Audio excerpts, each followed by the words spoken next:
Good evening, everyone! Hope you're all doing well. Thanks for stopping by another late night stream, because that's how we tend to do it here. The Game Room, welcome! YS Bunny, good to see ya. Oh, happy to hear that. I know, right? It's always a toss-up between is it better to stream during the day, during the evening? Evening streams tend to do better, although it really depends. It's like, sometimes I've tried streaming during the week, like the middle of the day, during the week, and people will join that one. I did the Saturday morning stream once, everyone hated it. Hardly anybody showed up. But, you know, in the night seems to be pretty consistently decent. So it's great to see you all. Thanks for stopping by. Daniel, yes, so, just reached this game in my list after spending a ridiculously massive amount of time on the last 3 games. Micro Machines, which was a unlicensed Codemasters game. Awesome! I understand why everyone really likes it, but it's brutal to try and beat, and that one took me like a good 5 days to figure out. And then another Codemasters game unlicensed immediately after, MiG 29. And that was another one, again, no continues, just like Micro Machines.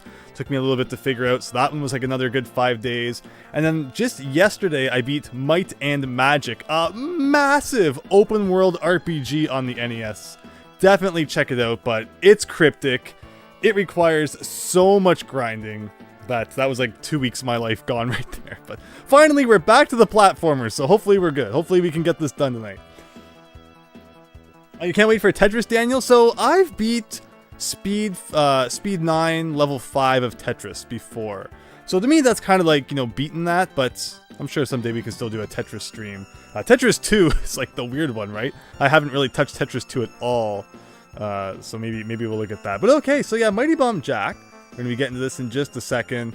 Like I said, I beat Might and Magic yesterday. I played like a few minutes of this just to try it out. And it seems fascinating. It's not a game I know all that much about, so I'm hoping that, you know, it would be fun to stream. And apparently it has 4 different endings, which is like crazy for a game in like 1986, 1987, to think, you know, different endings in a game, especially one like this. So I guess we'll see what happens. And again, it's a weird one, so we'll probably be doing a lot of learning together along the way. But let me just set things up here. There should not be any music on the title screen yet, so it's kind of hard to gauge volume levels when we're in a situation like that. But as long as everyone's happy, we'll actually get Metal Gear 1.5. That's right, Snake's Revenge, yes! Metal Gear 1 was a lot of fun to stream, and thanks again to Other Andrew who joined in for that one. That would have been a long stream to do on my own. Let's hope that Mighty Bomb Jack does not take us 6 hours. But okay, I'm going to press that start button now.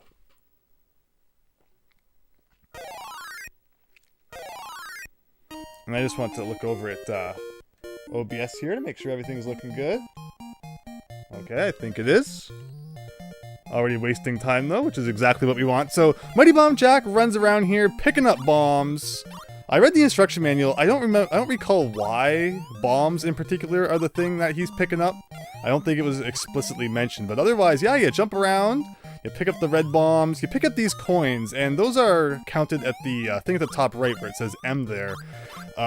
Pressing B will use up one of those coins, and there are kind of 3 different levels of power that you can have, and each time you press B it adds 1 additional level to that. Also, picking up that P coin there turns everyone into kind of orange coins, and you know, want to collect those. It's kind of like, reminds me of Pac-Man, where you just pick up the super pellets and you can eat all the ghosts. But yeah, that's what he does. He jumps around and you pick up the items.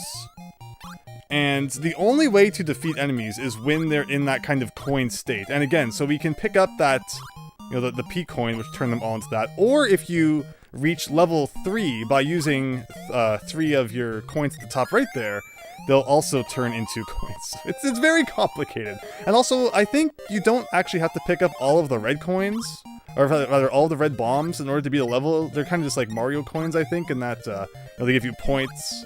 I'm not sure if they ever eventually accumulate into 1-ups, but the main goal here is to get to this door. Regardless of if you pick up everything along the way. Then you get to one of these rooms at the end, and in this room you have to pick up all the bombs. So I was a little bit confused in that regard at first after reading the instruction manual. It made it sound like you had to pick up all of the bombs in the main levels as well, while it's actually just these kind of level-ending rooms where you have to pick up all of the bombs. And if you're in the air and you repeatedly mash the A button, you kind of descend slower, so it's kind of like, you know, a nice glide feature in that regard. And, you know, everything's getting kind of excited here, but there you go, that's level 1 down. And from the sounds of the instruction manual, there is 17 levels, each consisting of kind of a more exploratory part here, and then a kind of final room where you gotta collect all those bombs. But again, since it's been established then that we don't need to collect all these red bombs, I'm not sure how much time I should waste,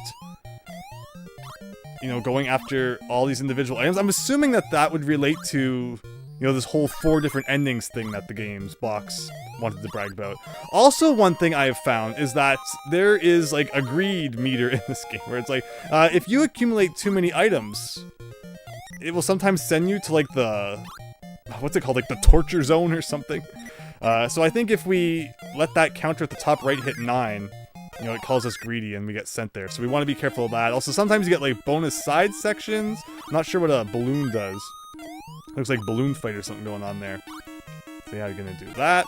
And yeah, this is Mighty Bomb Jack. I guess it's gonna kind of proceed like this. I'm assuming it's gonna get much more difficult as we go on. But again, hello everyone, good evening. David Ray, never heard of this game. So actually, here's an interesting fact to keep in mind. This game is on Nintendo Switch Online, the NES app. So you are free to play along as well if you want. See if you can find any secrets I'm missing in Mighty Bomb Jack. Assuming most people probably have the, you know, even just the basic Nintendo Switch Online. So it's on there for whatever reason. Tecmo had a few games on there, like Ninja Gaiden 1 is on there for some reason, 2 and 3 aren't, but yeah, a couple of their games are on Nintendo Switch Online, so feel free to play along if you like. Share whatever you find in the chat. This is only the calm before the storm, Mylon's Secret Castle. It is a lot like that, right? It's one of those, you know, older NES games where it's like, you know, jump in this random obscure spot to make some random item appear that you otherwise would never know was there. That's definitely a thing in retro games. You know, there's a lot of things in retro games I like. That's, you know, I'm like, oh man, more modern games should do that. But then there's a lot of things that's, you know, it's better were kept in the past. And one of those things is definitely just invisible items that you have no idea of knowing they're there until you jump in a very specific spot. So that can stay in the past as far as I'm concerned. Because from what it looks like, I think there's going to be like really obscure, just, you know, there's no way you know it's there until you accidentally come across it type items in this game that will probably relate to the best ending. I'm not concerned with like the 100% best ending in marking this game off my list. You know, if I get like a decent enough ending that's like not 100%, you know, I'll consider it a day and maybe we'll come back to it someday and go for 100. But I'm assuming this is one of those games where it's like, unless you reference Nintendo Power, there's probably going to be some super obscure secret that there's just no way you're ever going to find. So the orange chests only open when you're in kind of this super state. And, but yeah, so otherwise, just trying to avoid enemies here. So see, I'm blue right now. That means I can jump on top of orange chests, and they will open. If I press B one more time, I'll upgrade to the next level, and that means I can run through the sides of chests. So there, now I turn orange. I can run through the sides of chests now instead of having to jump on top of them. And then pressing B one more time would take me to level 3, and that's when all the enemies turn into coins. And again, that's the only way to defeat enemies, is to turn them into coins. You otherwise have no weapons, unfortunately. So picking up this P ball also turns all the enemies into coins, like a freebie, which is nice. The B coin, again, there's a lot of weird items in this game. And a lot of them don't seem particularly useful. It's possible that there's more to them than the instruction manual lets on. But yeah, I think that's level 3 already.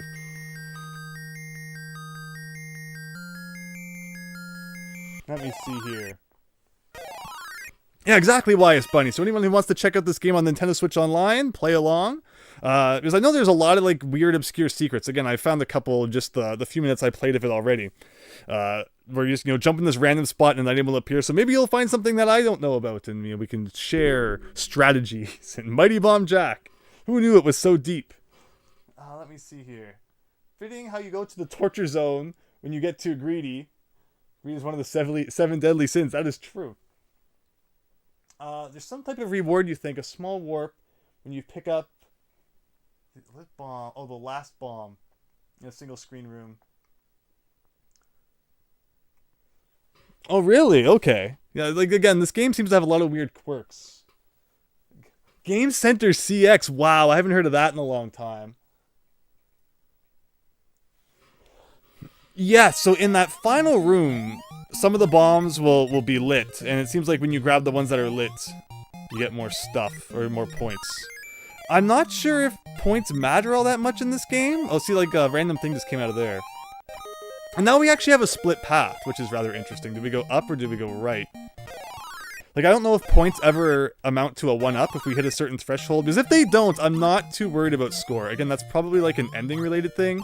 So for our first exploration into this game here, I think we're not going to focus too much on getting like every last item. Let's just see how we do focusing on actually beating the stages. Maybe that will be our strategy. Okay, that looks like a jump we don't want to make there. And, okay, so we have 9 coins. If I get one more, I think it would send me to the torture zone. So see, I pressed B 3 times there, and that sent us up to level 3, and the second that you hit level 3, all of the items turn into coins. So basically, if you want to defeat enemies, it costs you 3 coins, but one interesting thing to note is that after all the enemies turn into coins, it only drops you down 1 level, so you're at level 2 after that. So you can then go back to level 3 at the cost of only 1 coin. So, it's complicated. And also, note that this level is more than 1 room. Because a level only ends with, you know, that single screen room where you collect the bombs and some of them are lit. So in this case, it brings us here. But, you know, this isn't like the end of the level or anything. This is just like another part of the same level. So this is the end of the level, I guess. Again, this is kind of a weird one. Okay, so we're going to try and collect the lit bombs or something. But I couldn't resist getting that P thing. Alright, now do I waste time going after the B? B seems to be worth just some points. And there you go, that's another level down, so we're like a quarter of the way there. Maybe letting the timer run out will send you to the torture zone? I know if you get too much time, I think if you exceed 99 seconds, you also go to the torture zone. This game just really wants you to suffer, it seems. So also, if you hold up when you jump, you get more height. So it's very Wario Land-esque in that way. Wario Land stole with this game system. Okay, so I definitely want this coin. I don't know what the threshold is for like going off screen and things disappearing. That's a balloon for some reason. Okay. So see, I was about to die there anyway. So I said, you know what? Well, I don't know exactly what I just picked up. Looked kind of cool though. But yeah, I don't know what the threshold is for that sort of thing. But okay, so get more coins. Lots of chests in this room that, like, if you don't have the power, you're not going to be able to break. And there's actually an enemy in that chest. And like, what do I do here? I think if we die, we lose all of our coins anyway. So again, there's no reason to not just spam them if we're at the end of our life. But okay, we're making progress here. We're making progress. Now, holding up, you jump really high. Alright. Well, no. Okay, well, I don't like the looks of this. Oh, that's an orange one. So you really have to balance. Like, do I want to use my power coins now? Do I want to use them later? Like, we're missing chests that probably have good stuff in them. And like, you know, how do I open that door in the ceiling?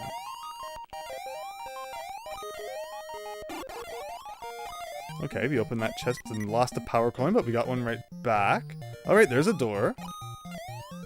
Now I'm probably dead if I don't do that. Essentially, this game is spend money to defeat enemies. It's kind of an interesting system.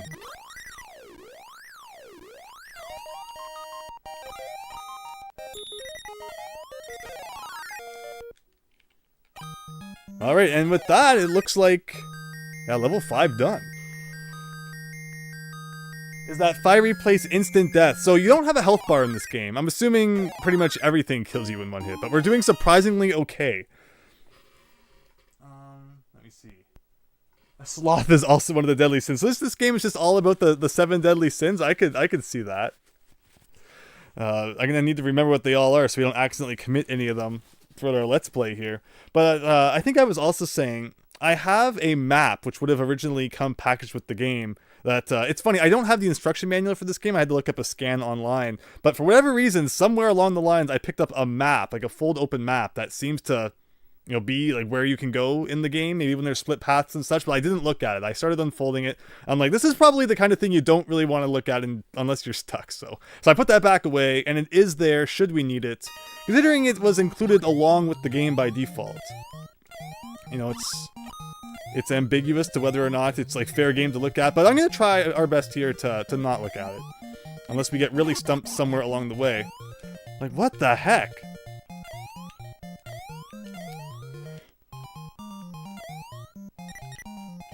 And, like, enemies just kind of spawn out of nowhere. And it makes me nervous to go into like any dead ends like that, because there's really no rhyme or reason to where enemies appear. Like, I see a door to the left down there. Okay, so M bottle gives you 10 seconds. Because, yeah, well, you know, that's what I think when I think more time is the letter M. Maximum Timeado. Alright, well, I see a door to the left, which might be just like a bonus? Okay, no, it's just like a completely different place. So it's almost turning kind of Metroidvania, so I guess that's why they do give you a map. So I really don't know where we're going, and any success we have is just luck, I guess.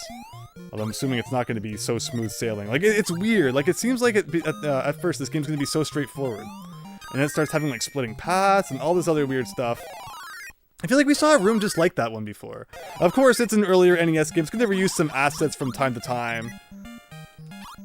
Reuse some level layouts here and there, I'm sure. Okay, I would have loved that, that thing. There we go. Okay, so there's an E coin, and that acts as a 1-up. Very nice. What exactly I did to make that appear, I'm not 100% sure. But what I do know is that, alright, level 6 done. Junior 2K, this is Mighty Bomb Jack on the NES, and you can play as well if you have Nintendo Switch Online subscription. Just the basic, no expansion pass required. Maybe the M stands for milk. What is it, Adventure Island? Let me see here. Spend money to defeat enemies. It's like almost every arcade game when you think about it. That's true, and there was Bomb Jack, I think it was called, was an arcade game that came before this. This is like, I guess, sort of a console sequel to that. Again, I'm not too knowledgeable when it comes to the Mighty Bomb Jack lore, but this is actually a really cool game. One that's, yeah, I should have checked out all those years ago, but, you know, happy to be checking it out now. And yeah, I'm guessing that these pillars of fire coming from this. Oh shoot! I hate when chests and stuff have enemies inside of them, but we avoided it thankfully. But yeah, I'm guessing you don't want to touch all this. Wait, I was scouting out the level and did not even see an enemy spawn within me. I'm actually gonna pause for a second. Oh yeah, I didn't even see him spawn there. That's creepy. Oh, and he spawned again. Okay, so interesting observation. I think that was our first death too. Is that we didn't lose our power coins indicated by that counter in the top right when we died. So there's no reason to spam them if it looks like we're about to meet our doom. Okay. So yeah, once you pick up that power coin, that's like your free pass to kind of just go nuts for a few seconds. But yeah, so levels are getting longer. It's not just, you know, one simple room and you're done anymore. It's enemies all over the place. Are those skulls at the bottom of the screen there? I can't tell if that's like an aesthetic thing or if those hurt if you touch them. Every game's going to be different in that regard, like, right? Like, there's going to be some NES game where it's like, oh, you touched the skulls of your dead something, and now you're dead too. And it's like Shadowgate, when you use the sword on yourself thinking that would equip the sword, but instead your character literally stabs himself with the sword. It's like, who thought that was a good idea? No! And that was an easy room too.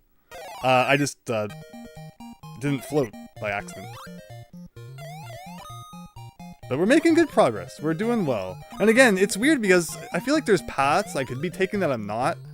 So I don't know if I'm just getting lucky and like where you're supposed to go to get to the end of the game, or if maybe every path leads to the end of the game. This doesn't give me the impression of a game that has like dead ends in it. So maybe it's just, you know, choose your path and they all kind of lead to the end. Sort of thing.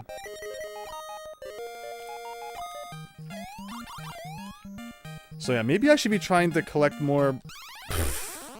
Any other time, they walk back and forth like 5 times before they go off the edge. Junior 2K, just waiting for those better NG4 games. This looks cool, you'll try it. Yeah, it's a really neat game, just don't do what I'm doing right now. It's like making silly mistakes that there's no reason to be making. Mighty Bomb Jack is actually one of 3 sequels, apparently. Interesting. Okay, so let's remember how to play this. We were doing really well for like 6 levels there. And I forgot how to play, which happens. Okay, oh, see, it seems like the game likes placing secret chests on top of tall pillars like that. Alright, this room should not be hard. Let's not die on this room again. But, where's the lit bomb? Like, it's like one doesn't start off lit. And then they light up. After you start collecting a couple of them. Weird. And then there's a bee. Okay, well, we beat it anyway. And I don't believe this game has any continues, so if we game over, we're gonna have to do the whole thing over again. But that happens, you know, when you're playing retro games sometimes. Let me see here. It's kind of like how there's 2 Mario 2s. Or how, like, Sonic CD and Sonic 2 are a sequel to Sonic 1. They really had no idea what they were doing back then. Hey! Okay. So you got finding secrets in the floor. Won't complain. I'd love another 1-up, because we're kind of running low. But yeah, see, I think we've seen, you know, these level... Oh, shoot, if I touch those... I think I was gonna go into the greed zone or whatever, so we gotta be careful here. What does that mean?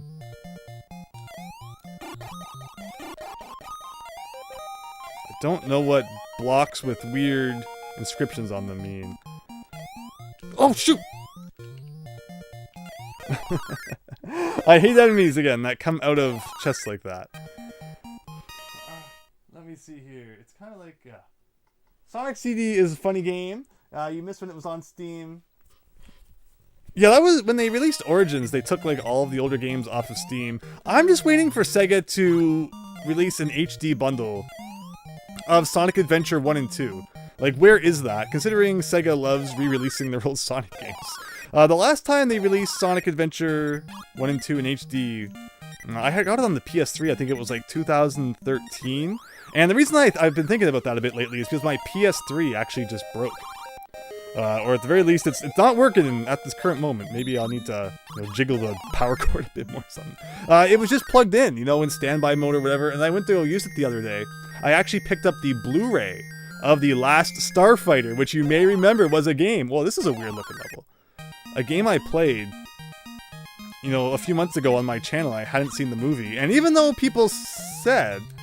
Can you stand on... Oh, what the frick was that? Okay, well, we made it to the outside zone. I guess we'll try and get back there again. But yeah, even though I hadn't seen The Last Starfighter, and even though people said the game wasn't really related to the movie, it's one I wanted to check out. So I found the Blu-ray finally, and I went to go watch it on my PS3, and it just had no power whatsoever. So, you know, maybe I'll need to look into that a bit, But otherwise, unfortunately, that was how I had Sonic Adventure 2 in HD, and I realized, oh, now I can't play that. So we'll have to see what happens. But okay, so we got game over. A couple of the deaths were kind of really dumb. But we were making good progress. I think that was like level 9. And yeah, those enemies really had it out for me. I had a lot of coins I should have been using up. But it's weird because in the heat of the moment, it's like the last thing you think of doing is spending money. It's like I'm about to die. Time to pull out my wallet. But, yeah, it's a certain mindset you gotta get into, and I'm sure we'll get better at it. But yeah, I hope you're all having a wonderful evening, and thank you so much for stopping by the stream. I'm playing Mighty Bomb Jack on the NES, and you can play it too if you have the Nintendo Switch online subscription. I don't know what that item does. You pick up sometimes. It's like a weird guy. Green Army guy or something. Again, a lot of the items in this game seem to kind of do nothing. Like, there's these coins right here that you use to power up. the red bombs seemingly don't do all that much in the main level anyway, but like here they seem kind of important. Like, what if I collect all of these in order?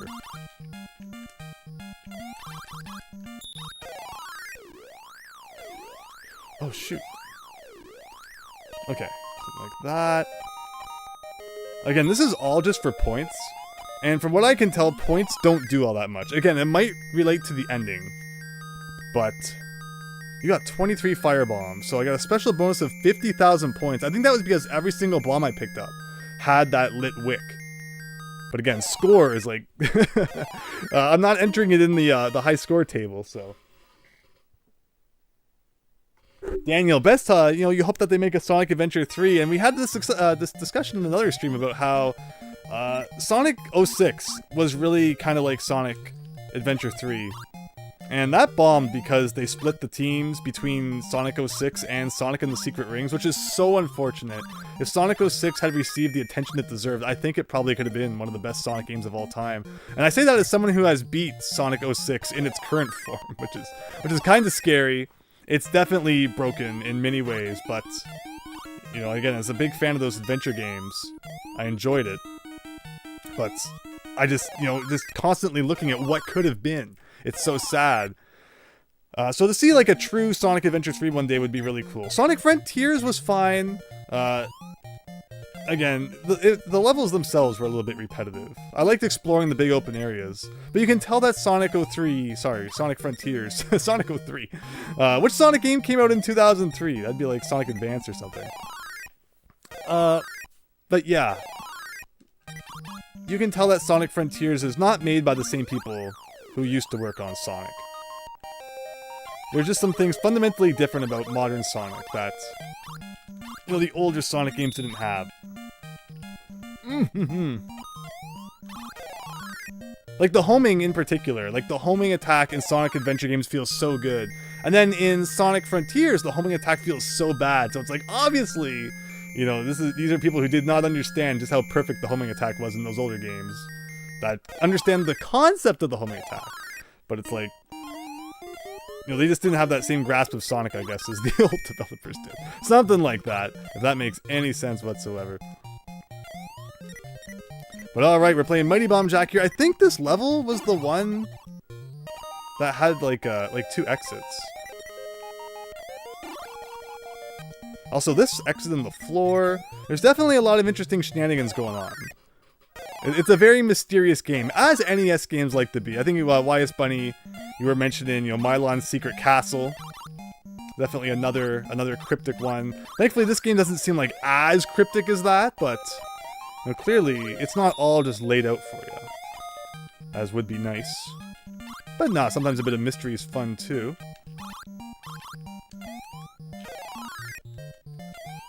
Okay, well, he jumped way higher there than I was anticipating. And there you go, level 3 down. Big Phil, welcome! Yeah, it's like, it's on Nintendo Switch Online and everything, and yet, who's heard of it, right? Who's actually played it?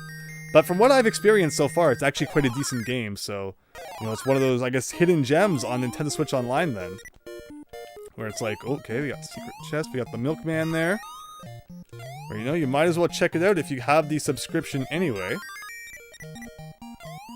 And again, considering this was released in like 1986 on the Famicom, I think. Okay, let's go up and see what changes. I was kind of happy with the path we took before.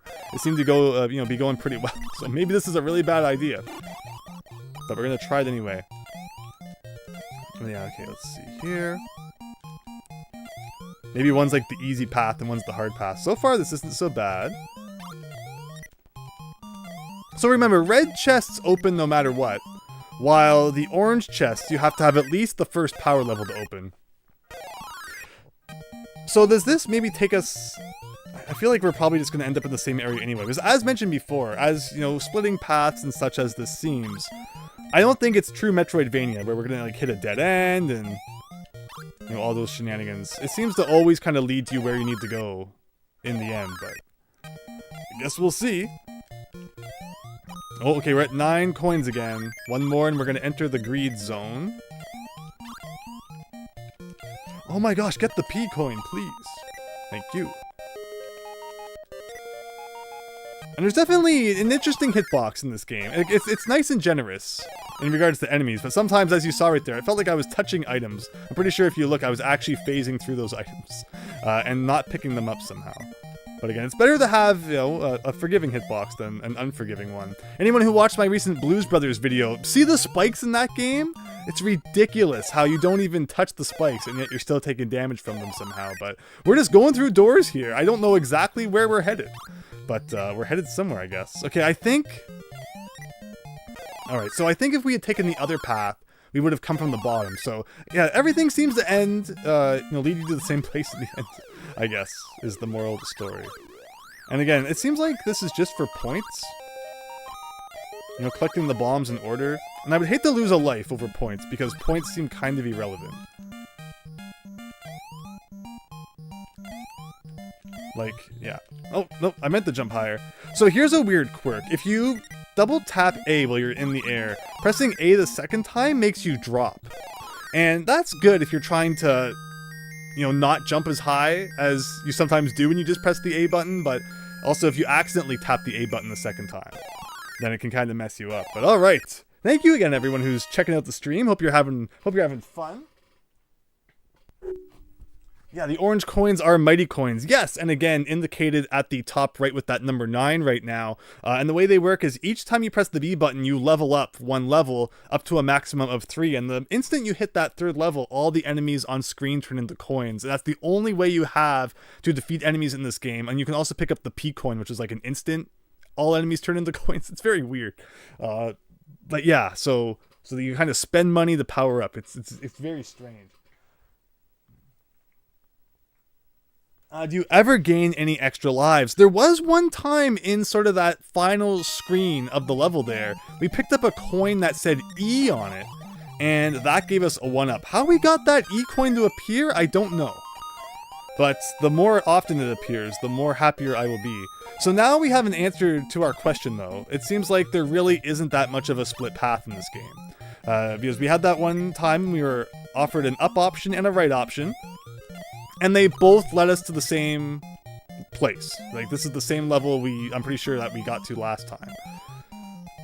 So with that, oh, that was the same enemy inside a box as last time. Wasn't there like a weird E thing in this level?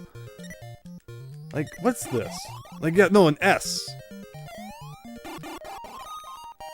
Yeah, I remember something in the manual about you have to be level 3 to pick those up. Why you want to pick those up, I don't know. Maybe, again, related to... Well, okay, do I want to touch that? Yes. So that's, you know, one of those 4 endings that this game likes to brag about.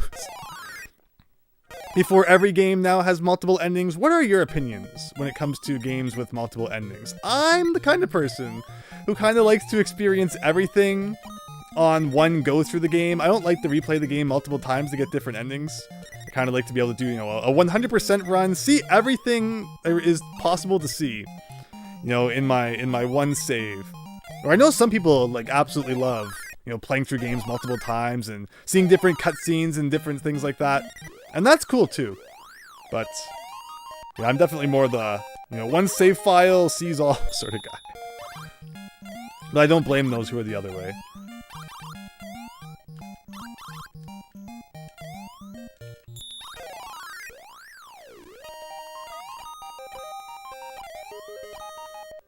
Okay.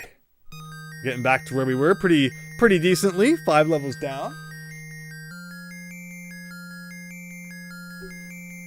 Depends on the game, Daniel. Yeah, like, right? Absolutely. Okay, so it's gonna keep going here. I think all those chests at the bottom there were points. I'm not gonna stress too much. I think this one was also points. Like, 1,000 points, that's great. If points actually did anything.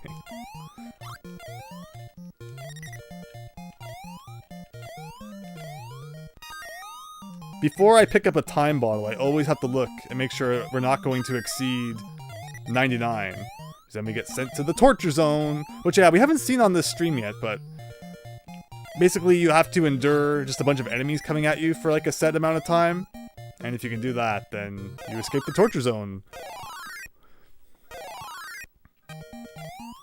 And I've never died in the torture zone, so I don't know if dying there means you have to like keep playing it till you beat it, or it probably just takes you back to the whatever level it was you entered the torture zone from. But okay, here we got this room again.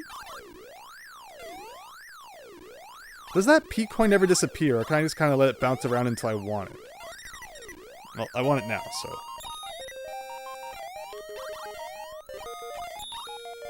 Yeah, if that E coin ever wants to show up for a 1-up, that'd be great. Because I feel like I'm doing even better this time than I did last time. And yet that extra life coin has not appeared. Wild Eye, good to see you. I hope you're having a great night. It's not Lot, but it will suffice. I have Lot. I have to admit I don't know a whole bunch about Lot.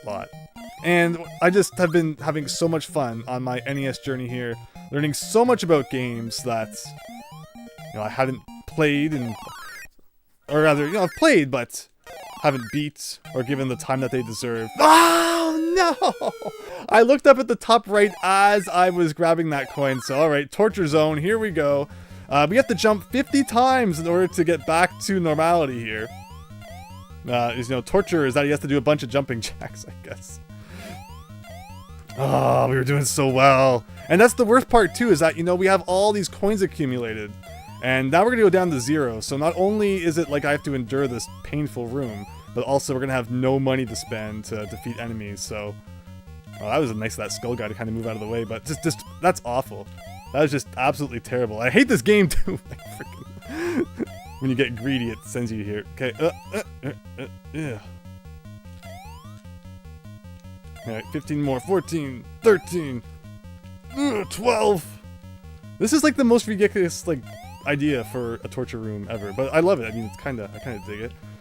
Come on, 6, 5, 4, 3, 2, 1, 0. Oh my goodness. Okay, so that's why you don't get greedy, people. That's what happens to you.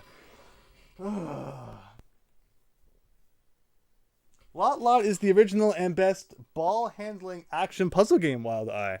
I definitely look forward to checking it out. Again, I've been playing mainly NES games right now, but I love 8-bit Nintendo. After I'm done all the NES games, I definitely plan to dive even deeper into the Famicom stuff, which I've played a bit of. And I've played a little bit of as well on my NES journey. Like, I played Goonies 1, which was NES exclusive, or rather Famicom exclusive, before playing Goonies 2, which was released on the NES hilariously. But yeah, I love the Famicom as well, and especially, you know, picking up those exclusive games whenever I can for it. But yeah, YS Bunny, there you go, everyone. We got to see the Torture Zone. My bad. Anthony, good evening. Hope you're doing well. But yeah, we were too greedy. We got sent to the torture room, and that's really bad. Because even though we survived, our money was still sent back down to 0. So, you know, I can't turn all of these into currency anymore.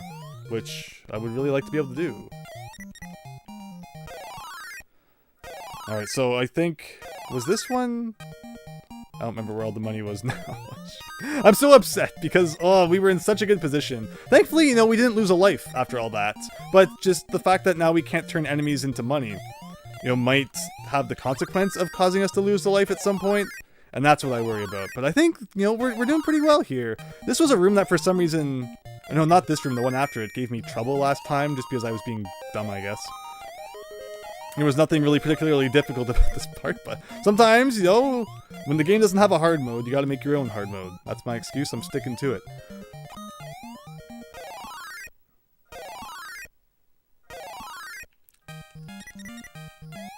Okay, again, I'm not worried about the bombs that are lit. I've been worrying about that a bit recently. Come on, P-Ball, let's go, yes. There's a B coin. Again, what does the B coin do? It's worth points, but do points do anything? No, so why do I want it? The worst Wild Eye. Wow, you really like Lot, and you know, that makes me excited to try it, so. I'll give it a good, honest shot. Yeah, so thank you for, you know, suggesting it.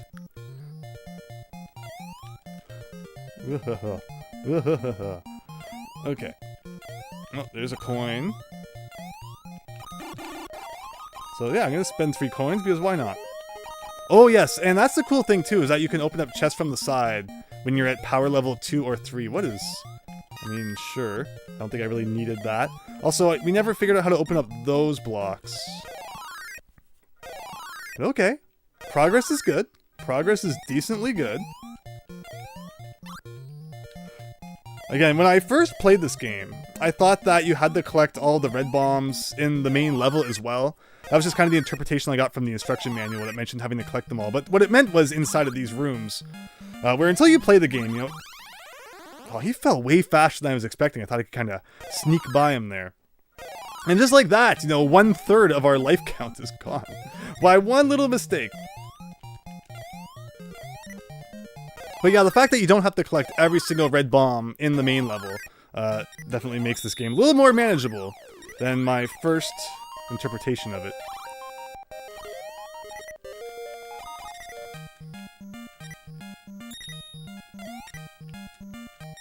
No! I thought I got it. Okay.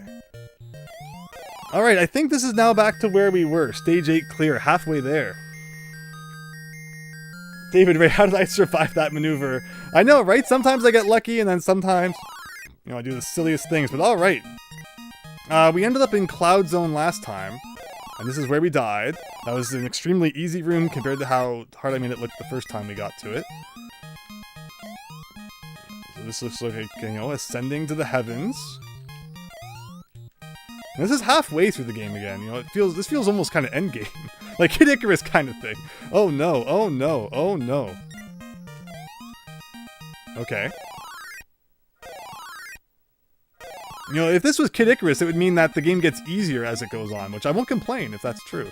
Also, I'm guessing that we don't want to touch the, it looks like fire at the bottom. And we are actually jumping across like the surface of the sun right now. Mighty Bomb Jack goes where no Mighty Bomb Jack has gone before. But I have to say, this game has really good controls. Like, I am not oh, I mean, I could have risked my life for whatever that was, but I didn't. But yeah, like, I'm not fighting with the controls at all, which is really nice.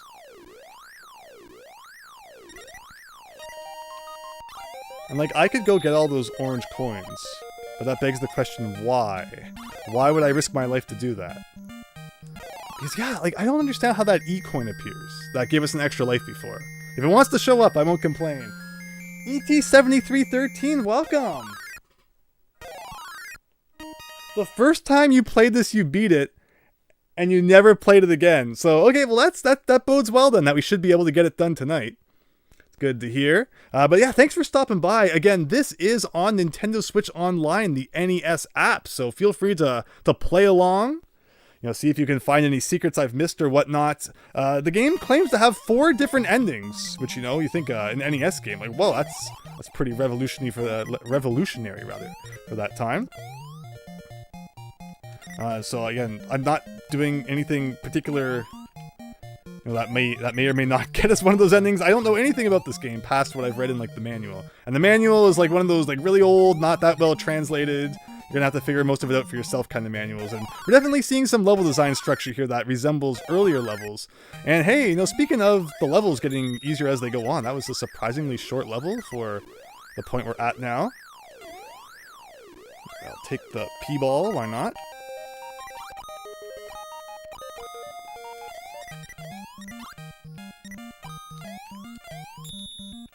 Can I jump from the floor all the way to the ceiling? Yes! Thank goodness for him jumping so high. Alright, 10 levels down! Again, like 17, I think the instruction manual said. It said like 16 levels plus a final level, so my interpretation of that is 17 levels. Okay, why did that open in the floor? Do I want to touch that? I'm kind of just... Okay, well, I'm being attacked. I feel like... I get the impression this is not somewhere we want to go. Okay, we got bad music. Okay. Maybe I should have explored that room a bit more? I don't know, the bad music kind of just made me want to run. What is... Again, so I don't know where I'm going, but this game, it always seems like the paths lead eventually to where you want to go. So maybe some paths are longer than others, but... Like, I guess I did a good thing. It seems like it was a little bit too easy. I'm almost, like, I'm just afraid I'm going to do something that the game sends me back or something. This gives me the impression of the kind of game that would have, like, a you know, a Mario 2 style reverse warp zone sort of thing. If you take the wrong way. But maybe we'll get lucky. It doesn't have anything like that. Like, do I need the B coin? Not really. Alright. Wait, no! No, I was right! Whoa, it did take us back. I knew I wasn't crazy, right? Like, ugh. Alright, so I was right. Again, you could just feel it in this game. It was going to do something like that to you. So we need to worry about bad warps. Like, wow.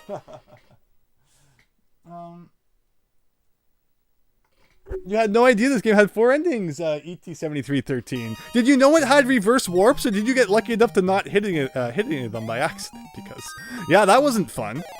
Now we got the replay stuff. I mean, I guess if you're going for the high score, you know, you can just keep replaying levels and go for it that way, but I think I've iterated enough to this point that score does not appear to matter in any way, so I'm not all that concerned about just how many points we get. Again, it might be related to the ending, DuckTales style, you know, how much money you get. Scrooge buys like an even bigger yacht, or something like that.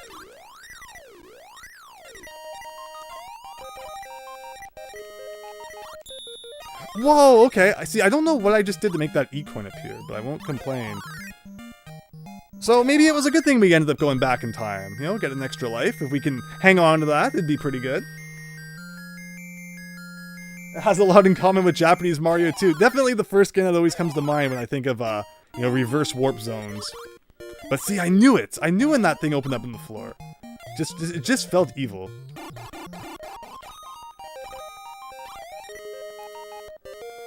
And that means we're gonna have to do that, like, outside zone again. Wow, those were all coins. That was actually really cool. But we don't want to collect too many, or else we'll be sent to Greed Town again. Like, there's a door on the left there. I don't know why. But, you know, we seem to be doing pretty well. What level did we get up to? Like, level 11? We were doing really well before we got sent back. So the impression I'm getting is don't enter doors that are in the floor. Because, I mean, it makes sense. Enter a door in the floor, get sent back down. You know, I could see that being a thing.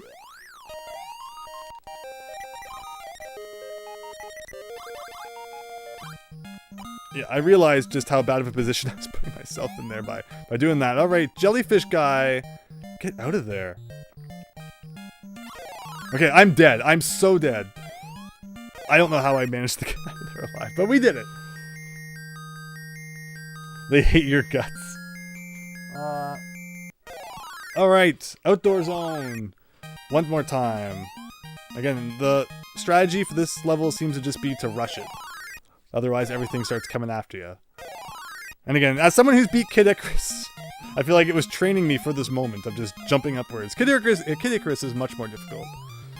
Kid Icarus, everything comes at you from every direction. You know, you can only shoot up, down, left, and right. And especially in the beginning, your shots are so slow, and the range is so bad that, yeah, you pretty much have no chance your first time you play that game.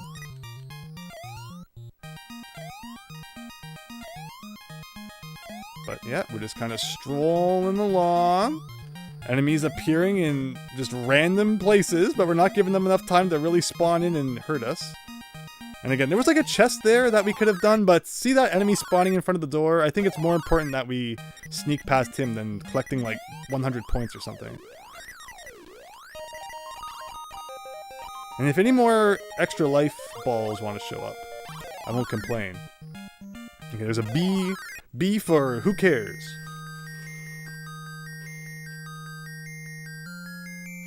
Cracko's boss fight in Kirby's Adventure be like, alright, so this is not quite back to where we were yet. I think this level was really short though, if I recall correctly commenting on that. So yeah, we'll just kind of stroll through here. I won't complain when the levels don't drag on. And again, I don't know how you get all those. These pillars are solid. Maybe if I jumped around for like 5 minutes, we would find there was a secret hole or something. Once again, one of those obscure NES secrets that, you know, either you spend an hour trying to figure out where like the secret gap is, or you just look it up in Nintendo Power. Okay. I think this is back to where we fell into the trap. The beginning of level 11. Okay, so I'm just going to mash A, and we're going to float to the right and just completely skip that. But it looks like we have a lot of precise jumps here. There's another hole in the floor, so again, my impression is we want to avoid those. Also, 8 coins. I have 8 coins. We don't want to go to the greed zone. Oh, right, so it looks like we have a... You know, this is like Dixie Kong. You know, that level in Donkey Kong Country 2. Parrot Shoot Panic, I think. We're just like descending around all the hazards. And yeah, this goes on. It's level 11 though, so I guess, you know, it's what you'd expect. And yeah, we're not getting like every single chest. I do wonder what we're missing, but at the same time, if we die over like a 100 point pack, that's true pain right there. Okay, I'll take that.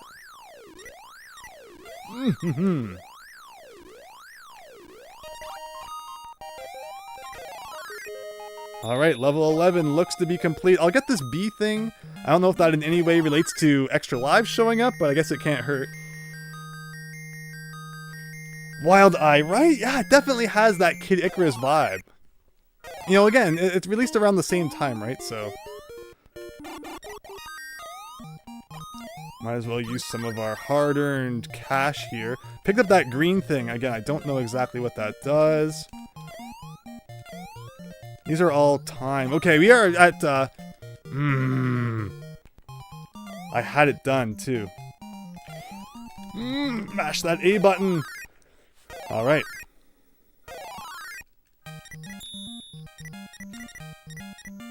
As long as all the enemies stay up there, I should be good. Okay! Again, I love how high he jumps. The controls are great in this game. Alright, level 12. Apparently 5 more to go, assuming we don't get sent back at all.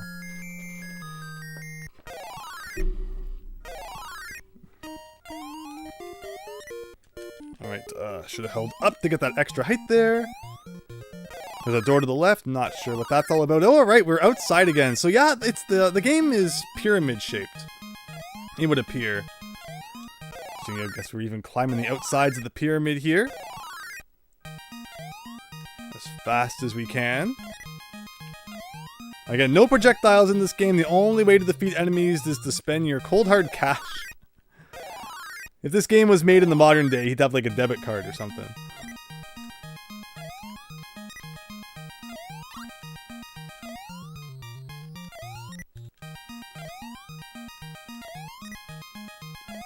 That was kind of close. No, no, no, no, no. Oh my gosh, oh my gosh. I cannot stand when enemies just spawn in arbitrary positions. Oh no. Okay. I mean, honestly, probably should have waited a little longer before I grabbed that, but... Okay. Okay. Was that level 12? No, that was level 13. Okay, 4 to go. You feel like they made the greed zone because the devs were too lazy to have a cap for the timer and the coin counter. So instead of just programming in a simple number cap, they made a whole new room that you had to suffer through. I mean, I could believe it, honestly. Okay. Again, we're seeing very similar level elements here. It makes sense a game back then would reuse assets to save space in the ROM. But that just means it's even simpler, you know, when you see it the second time to get around. But okay, I let that guy spawn, which was probably not a good idea. Am I gonna get bit for going down? Yes! Yes, I am! I regret everything. Alright, we're making it through, though. Making it through. We got 6 coins. So if we get into an extremely bad position, I can turn all of you into thing like that. I feel like that was the right move to make there. I don't know how else I was gonna fit through that gap where everything seemed to be spawning. I think this is level 14, so if we can get by this, we're gonna have like 3 levels into... You know, into the last 2 or 3 levels, which sounds pretty nice. Alright! Max Howard, things are going well, thanks. Hope you're having a great night. We're playing Mighty Bomb Jack here, which it looks like we're approaching the end game, although I'm not going to get too excited yet. 3 deaths. 3 dumb deaths, and we'll be replaying all of it. So yeah, there's that. So I'm not going to celebrate. So we're at the end. So, like, I could spend hours opening all these chests. I mean, I guess, you know, some more coins would be nice. Considering we only have 3. But then, you know, collect too many and not realize it. And that's not good either. I don't like this, because I'm going to have to, like, land and then jump again. If I could get that P-ball, though. There, something like that.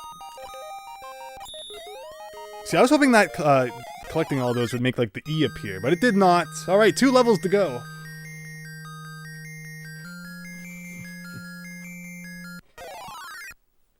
Let me see here. That last room looked like a certain... Oh, so in Japan, you still see that logo a lot outside of Buddhist temples, as is mentioned there. Even on like maps and things, you know, you're looking at a city map or something, you know, you'll see that symbol all over the place to represent temples. But of course, the one that you're referring to was flipped, and yeah, that one's not so good. But Japan, and you know, there's even one of the Zelda dungeons that has that shape, so it's not as taboo in the rest of the world. Wait, what the? Can I mash A to get anywhere? Yes. Okay. Alright, well, we beat the level, maybe? Oh, wow, okay.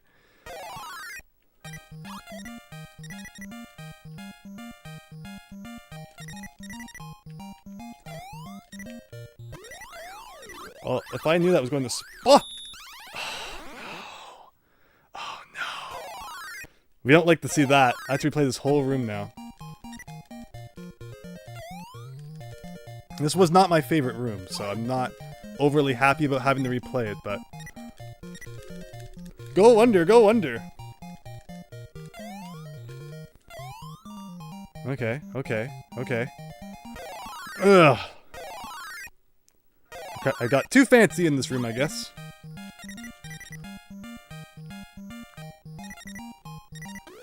Yeah, that ball would be nice.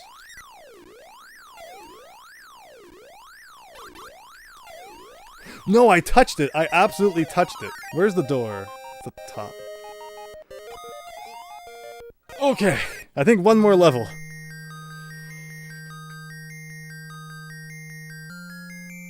Is Mighty Final Fight is the next game on the list. Okay, this is the last level, I guess.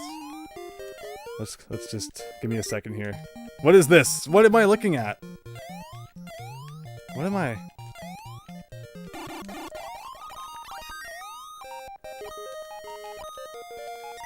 Maybe I need to collect all the bombs?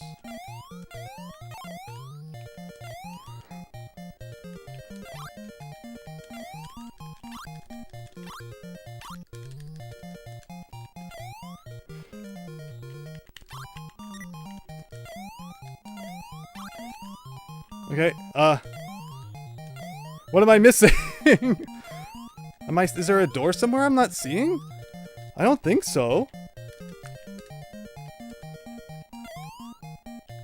Alright, I'm missing something here. I'm missing something for sure. I actually haven't done Hammer and Harry because it's a PAL exclusive. And I haven't been playing all of the PAL exclusives. So, again, after the North American games, it's definitely something I'll consider. But, okay, what am I missing in this room? What am I missing?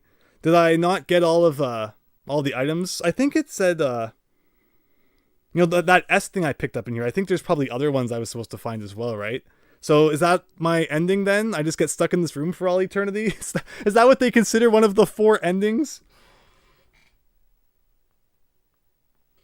Yeah, I will be very surprised if you tell me it's not. My whole reality will be shattered, but I'm pretty sure it's PAL exclusive. Alright, so I think it's time to flip open that map I was talking about.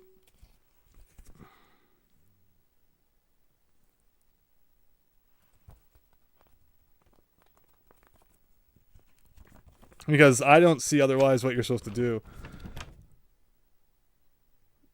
It says, There is the treasure box hidden anywhere. Okay, so it's a matter of it expects me to jump around. See, the whole way this game hyped up having different endings, I wasn't going to be surprised if that was it. It's just like, here's your ending, you're stuck in this room until you press reset or something. So I blame the game for getting me to, to think that there was going to be something, more dastardly going on. But no, apparently it actually planned for this. And that does what? Oh, it opens that. Okay, we got... looks like a whole thing of chests going on.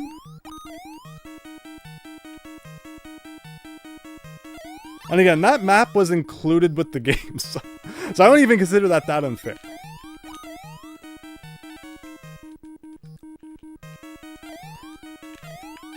Alright. Now, you tell me what that was all about. Okay, that brought me back to here. So am I just supposed to keep jumping around until I find something then?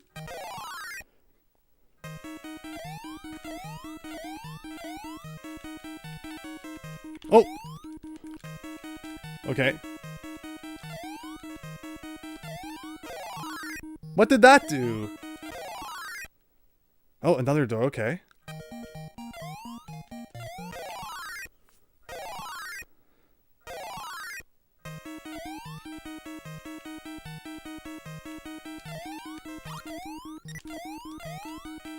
I won't question that. Or any of that. Okay, or any of that. No. Oh, if I had pressed B, I could have opened up the, Oh, really? I have to redo all that? Interesting.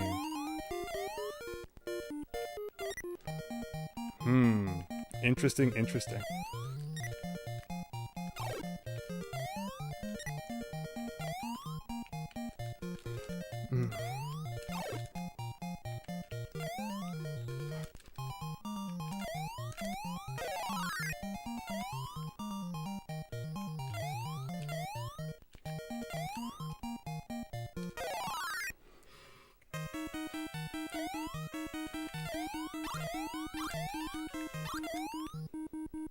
So it looks to me like you can leave the room, come back in. The same blocks are destroyed, but the enemies are all gone. So that seems like a pretty good strategy to me. Shoot, I meant to jump, but I fell. Okay. I will happily abuse this strategy.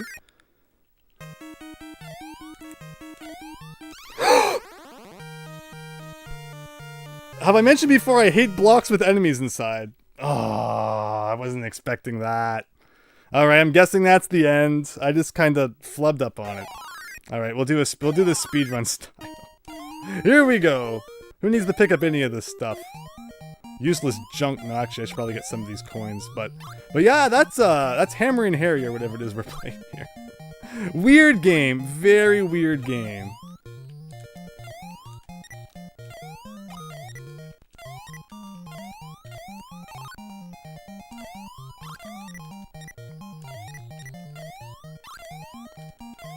Another similarity to Super Mario Bros. 2 is, when there's an enemy in a box, it's almost like the poison mushroom in a way.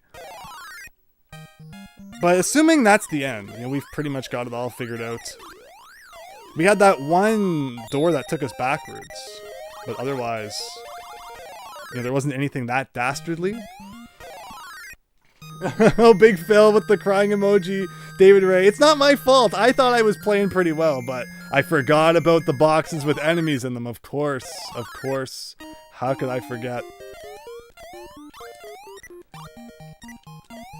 It's okay. This game, I mean, all things considered, it was very short. Which I'm guessing, again, the length probably comes from, you're supposed to play it multiple times to get these best endings. So yeah, this was all just a ploy so I could pull off my no-death run. It's pretty easy. There's probably not much reason we should die on our way back now that we understand everything. In fact, I think we only died we had 2 lives, maybe even 3? No, I think 2 going into that final level, so... Yeah, we really didn't have all that much difficulty prior to that, but... Yeah, I never anticipate the evil item block. Definitely, you know, I mentioned invisible items being a thing I'm happy don't really exist in modern games. Well, the evil item block's another one. You saw the chest was an enemy the first time. I don't know how I dodged it the first time then. It was not something something I remembered. But see, you are all more observant than I am. So it's pretty good. But again, if you're playing along, now you know not to fall for that same trick.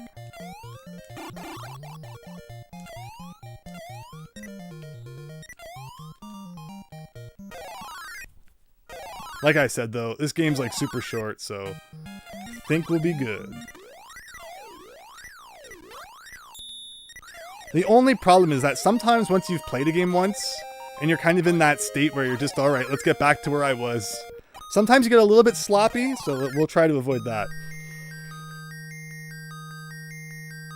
Oh, Max Howard, is that what happened? Yeah, so see, that's the thing. Since I was playing that room for the second time, I was kind of just, you know, in a rushing state. Let's get it done. Plus, you know, my strategy of leaving the room and coming back in made the need for, you know, jumping around less relevant.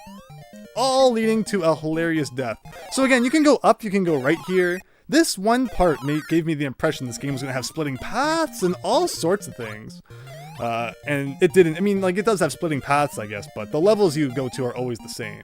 You're not really missing that much content, regardless of which way you take. Man, there's stuff everywhere. Yeah, so this is definitely a game where it's like you could, you know, to just jump on every single block to try and find things, I guess.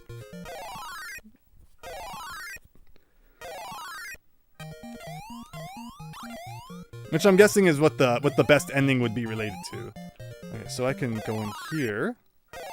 There we go.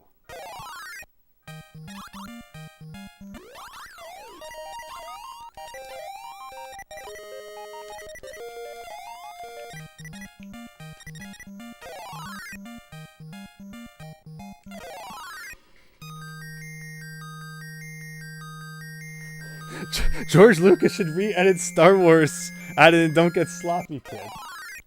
Right? I'm still waiting for Mighty Bomb Jack the movie. That's what I'm excited for.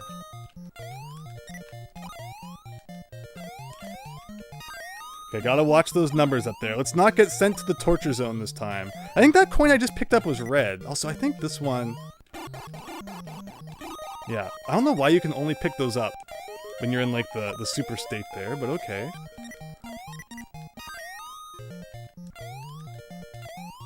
Again, I'm guessing that those S panels probably relate to the best ending in some way. Also, those green guys, if anyone wants to explain to me what that's all about, and yes, the evil box once again. You gotta love it. No, no, no, yes!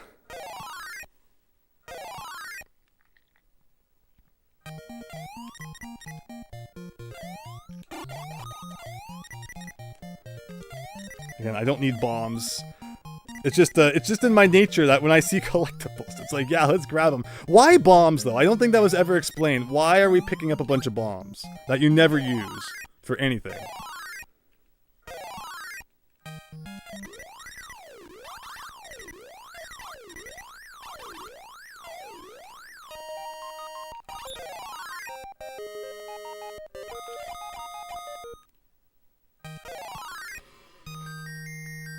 Only the mighty bombest of jacks. Absolutely.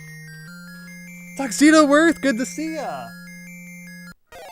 You think the E spawns if I collect all the lit bombs? Which is weird because I've, on occasions where I've done that before, it didn't spawn.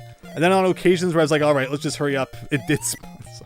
So it might be related in some way, but I didn't see it, if that's the case. Alright, we got 3 coins, so we can get superpower should we desire. Again, I'm just gonna skip by things because why not? What's this room all about? Oh, I probably shouldn't have done that. I want to, you know, get some coins in reserve in case we want to use them later. So if I had kept climbing in the room before that last one, I wonder where I would have ended up.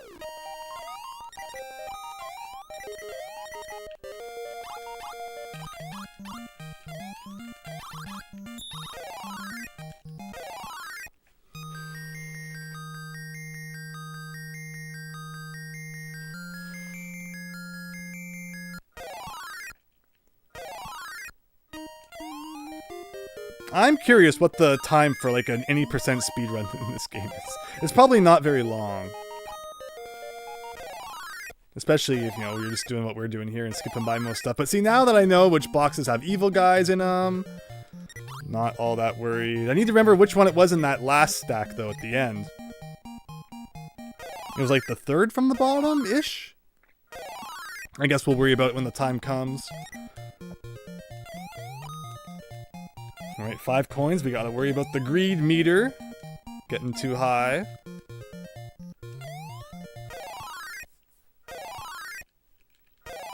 But again, thanks everyone who's joining tonight. Hope you're, enjoying this retro game here, which you can also experience yourself on Nintendo Switch Online.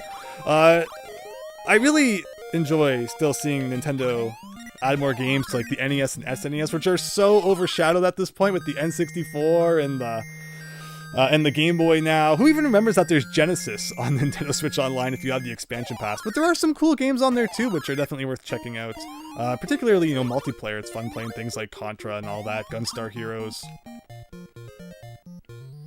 But yeah, the services aren't too bad. Actually, this was the room where if you run through here, you get a bunch of stuff, so I think we'll do that. Again, not sure what's with all those bird blocks down there. It looks like the king at the end was also encased in those, so considering we don't know how to break them, hopefully that doesn't mess us up too much in the late game. Also, this is the same layout that the room at the end has, which is kind of funny. Reuse those assets.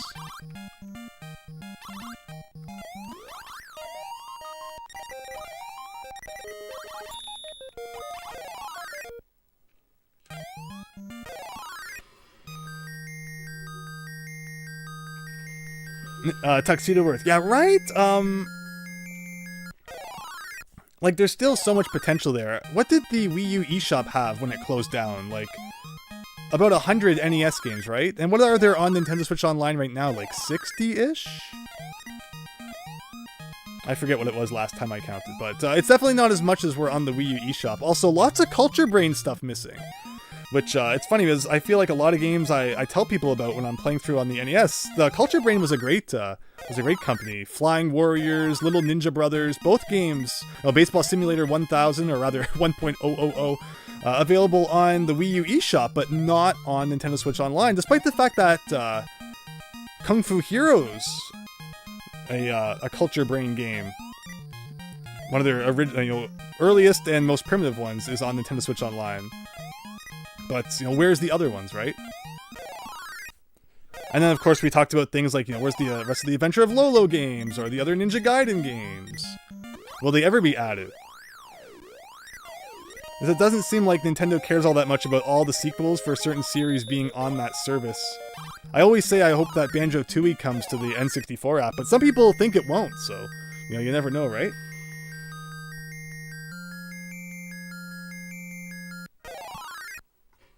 Nintendo Switch Online doesn't have Fourscore support, really? Yeah, again, so like Tuxedo Worth is saying, maybe a few team members to just focus on the Switch Online stuff and, making the experience as good as possible. That'd be awesome, but it's obviously kind of an afterthought thing that Nintendo just stuck on there to, try and make you feel not as bad about having to pay for online now when you never used to have to before. But as someone who owns, these NES games anyway, I wouldn't be buying the Virtual Console versions on the Switch. So, by them being just part of the online subscription, I get to play them when I wouldn't be otherwise, because I wouldn't bother rebuying them on a digital console that will just be someday irrelevant, and then on the next console they won't transfer over or something. Like, I remember when the Wii came out, I thought it was so cool that we had the Virtual Console, and I imagine that, through all of Nintendo history from that point on, you would just transfer these Virtual Console games from one to another, and it would be like this virtual library that was with you forever. But that didn't happen. I mean, yeah, you could transfer your Virtual Console games to your Wii U, but then you had to go into like the Wii app to play them, or you could pay that extra fee to get the Wii U Virtual Console versions, and it's like, ugh. And then, of course, what really would have impressed me was when the 3DS came out, was if you owned a game on the Wii or Wii U, you could play it for free on your 3DS, or vice versa. Like, that would have really impressed me, but they never did anything like that, so, the amount of virtual console stuff I bought over the years was fairly limited, except for things like Star Tropics, the games I really, really enjoyed. Although, of course, Star Tropics never ended up on the NES Virtual Console on 3DS, which, you know, that would have been like an instant buy for me to have that officially portable. But the funny thing is that Star Tropics has always been bad with portable emulators, like trying to play Star Tropics on the NES emulator on the Nintendo DS. It never worked well, so considering I think Nintendo was just emulating the games when you bought them on the eShop, you know, it's like they just never bothered to fix that same bug that, you know, even the unofficial emulated versions of the game would have. Just weird stuff all around. But okay, we're playing Devil World here. No, we're not. I don't know why this game always makes me think Devil World. Oh, shoot. No, but there. I could do a thing like this. Oh, no. Okay. I was getting kind of high in the money department anyway. Let's just hope we don't have to do that again.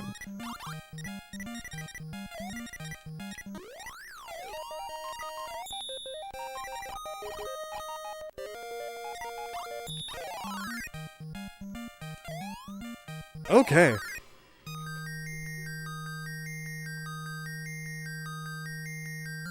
Anthony, yeah, you got a physical copy of Mario RPG? That's awesome. Let me just have a look at the chat here for a sec.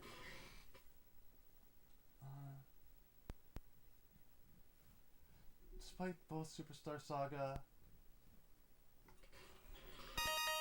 Yeah, then there's, of course, you know, all the rights things. Like, I think we've talked before about how IREM did 10-Yard Fight, an NES Black Box game, which you'd think all the NES Black Box games would be on Nintendo Switch Online, but no, because some of them have rights issues, licensing issues. So, you know, 10-Yard Fight's one of those, and I think Mock Rider's another one. I think Square did that one or something. But yeah, just weird stuff like that. And then, of course, you know, there's games which have, like, licensed properties in them, like Goonies 2, so you're never going to see that on Nintendo Switch Online, so, you know, there's definitely still the argument there for, you know, emulation or having your own retro collection. But you got to be careful what we say. Nintendo seems to be pretty aggressive lately, going after people. Oh, whoa, I won't complain, but I feel like I got lucky on that one. Little did you know, I entered the secret Game Genie code when none of you were looking. That gives me infinite superpower. Let's see here. So I talked earlier about how... Oh, shoot. Okay, well, I don't know how I managed that. The Codemasters games, the unlicensed gold cartridge ones, made by the same people who made the Game Genie, tend to be very difficult, and someone said, or suggested that there's like a, you know, a rumor that the reason Codemasters games are so hard is they wanted you to buy their Game Genie to help you with them. They typically don't give you continues, you have very limited lives, the difficulty really gets up there by the end. And I could totally imagine that, so that's kind of a funny theory I hadn't thought of previously, but it actually makes total sense. That the same people who made the Game Genie would make the games that they make very tough to you know, encourage you to buy the Game Genie. Like, that just makes so much sense. Whoa. What is this? I'll take that ball if I... Oh, no! And we haven't gotten any extra lives. Oh, don't do this to me. Okay, and you know, replaying the whole thing once, I can take. Replaying it, like, a second time, not on my agenda. Overall, though, I didn't know how long this game was going to be. So assuming that what we have seen is the end, you know, it could be worse, I guess. Whoa, did that guy fall through the floor? I just looked over at the screen. Wow. I seem to have hit, like, a brief moment where that enemy did not exist on the screen while it was transforming. I don't know why he fell through the floor, though. That's the question I don't get. But okay, again, we won't complain. Let's just get her done.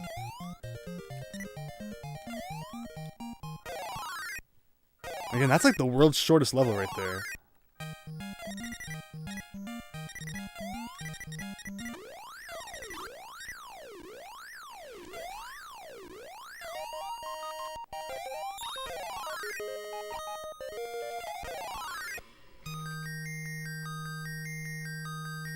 Wild Eye, this is actually an expertly made tool-assisted run you're watching. Haha, little did you know.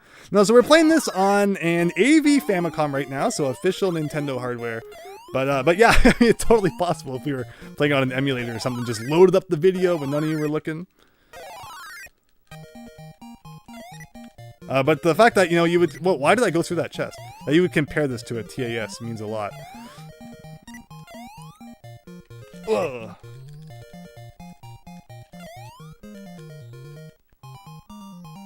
Hey!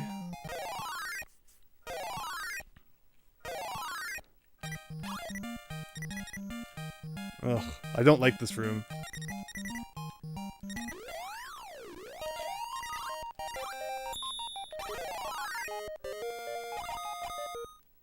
Okay.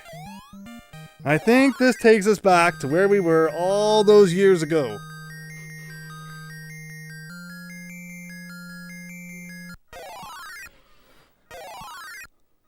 Alright, so we know where this thing is, but of course an enemy appears right where we gotta jump. Wait, stop forming into like 40 different enemies! What the heck? Why does it just keep coming? What the heck? I don't remember this room being this aggressive last time. I really don't. What the heck? This is way worse than I remember. Like, way worse. Like... I mean, maybe if I just go up to, like, all these spawn or something, but, like... I don't understand what it wanted from you there. Ooh! Okay. Alright. Don't forget Andrew. Where are the bad guys? I know, this is the strategy I used last time that messed me up, but I'll remember this time. I'll remember this time to be more careful. Wow, oh, you can kind of phase through them there? Okay, well that kind of messed up my thought process, so we're gonna go out and come back in. I think the next chest is the bad one. Well, it even remembers the items too. Well, no, it wasn't. But you know what? If we do one at a time and it works, sometimes the kind of not as impressive looking way is just the way you gotta do things.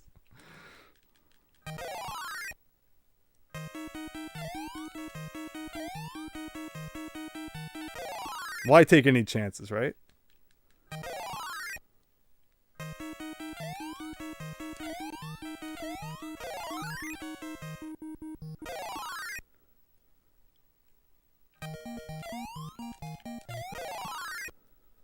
So what's this all about?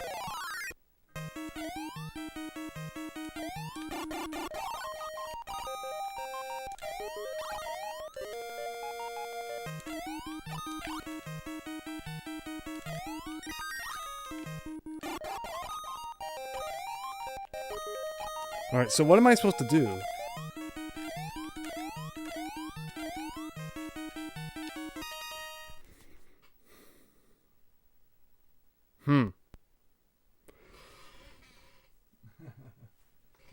Thank you, David Ray, for reminding me about that enemy. Okay, so is there like a secret chest in the room somewhere then? That's the kind of the impression I'm getting. Is it I should just start jumping on like every tile? I have enough points. Actually, one B button press might be enough. Okay, it was. Shoot.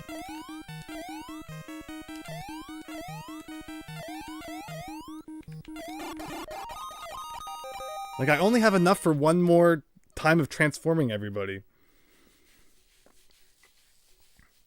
This is like all you get in this game, is the ability to turn enemies into coins. I don't see what else we're supposed to do. Hackin' Quackin', good evening. Yeah, it was added. Oh, and Miles Luigi up there too. Hello. Major Atlantis No Nazo vibes, Miles Luigi. Yeah, it's just one of those older NES games that's like, let's do cryptic things and explain none of it. Yeah, the stream's going great. Thank you. I'm just trying to figure out here. Because otherwise, I don't know. I made a joke earlier about how we saw blocks that looked like this, and we didn't know how to break them. Well, I guess we're still in that situation. Let's see. Don't forget the enemy. Yeah, Atlantis No NASA was going to be localized as Super Pitfall 2, which is pretty cool. I mean, I guess I already opened up this map once.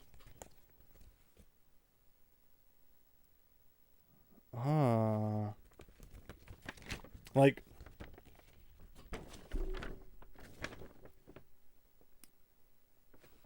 Again, this is a map that was included with the box with the game.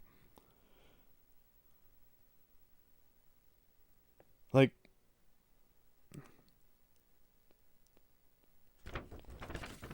Like, weird, right? I don't know. It doesn't help.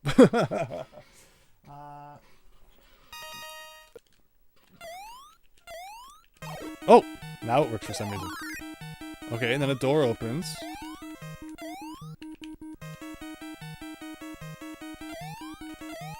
Okay, so you just have to jump on the top of it. Oh, is that it?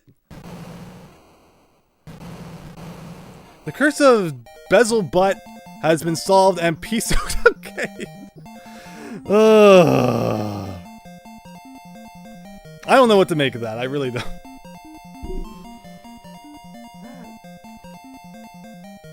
Tashiro, hello, welcome. Thanks for stopping by. We just beat Mighty Bomb Jack, I guess.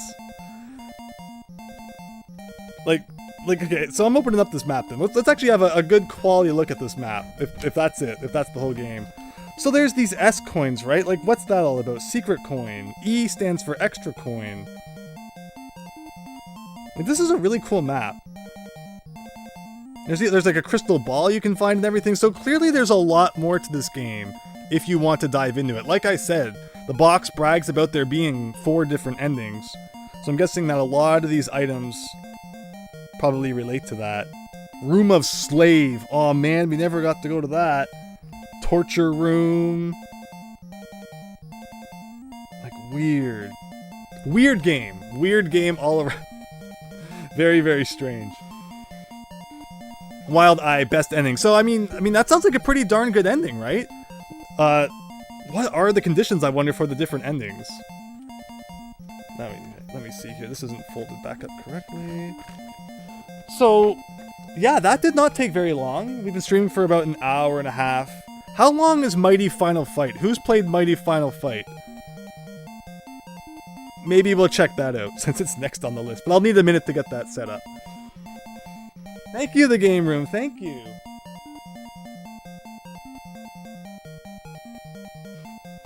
Okay, so does pressing anything up, up, down, down, left, right, BA, start. Game over! Oh, there's nothing worse than when you beat a game and you still get to see the game over screen.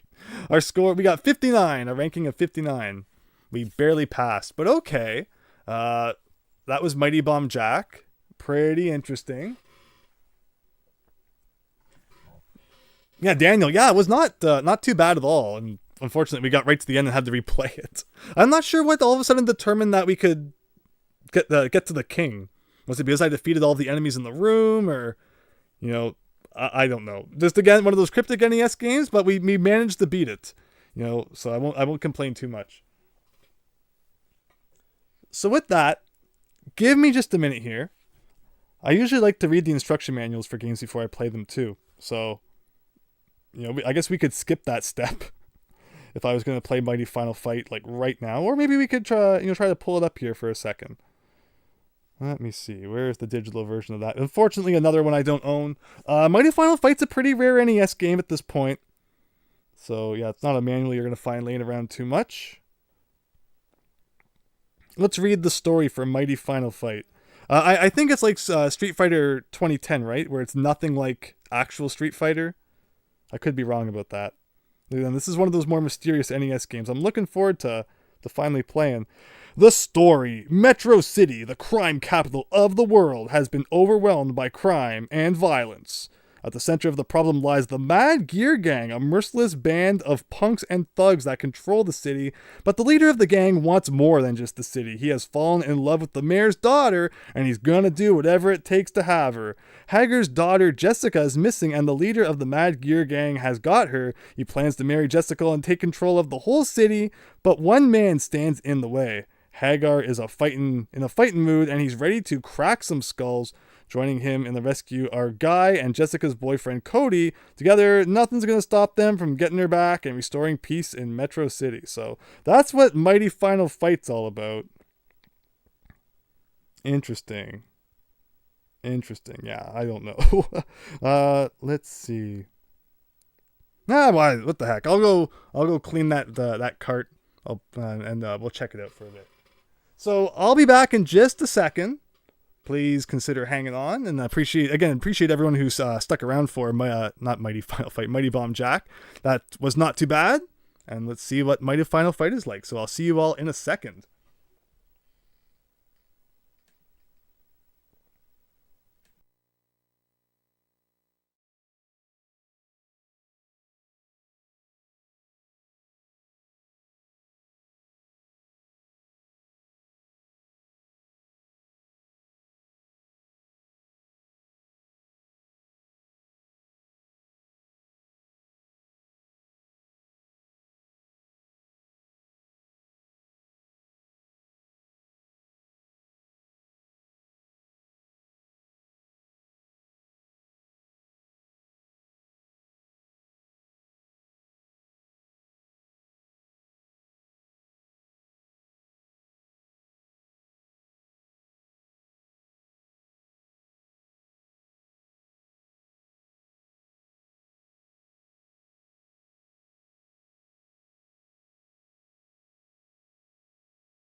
Wow, already really digging the soundtrack. And yeah, 1993, so you can see this was a later NES game for sure. But alright, just another couple seconds here and we'll get started with this. Mighty Bomb Jack went really well, so we're actually maybe doing a double feature here tonight. Just kind of trying to quickly skim the instruction manual. I didn't anticipate this for whatever reason. I thought Mighty Bomb Jack was going to be more difficult. Being an older NES game and one of those ones, people keep comparing it to Atlantis No Nazo and such. I thought it was going to be more cryptic and it'd probably take hours, but I won't complain, I suppose. So grab an enemy, press the B button to do a head bash. Let's see here. Okay, so no, punch, press B button makes sense. Jump, press A button makes sense. Walk in any direction, press left, up, right, down, that makes sense. Grab an enemy, use the control pad to press against an enemy. To pick up an item or weapon, stand over the item and press B. Alright, this makes enough sense. It's the special moves. Body squat, press A button to jump, and then while in midair, press B button. Suplex, grab an enemy, press the control pad left or right. April, good to see ya! Thank you so much for stopping by! Miles Luigi, yeah, so within like a year of the NES kind of losing support there for sure. Alright, I think we're probably going to jump in.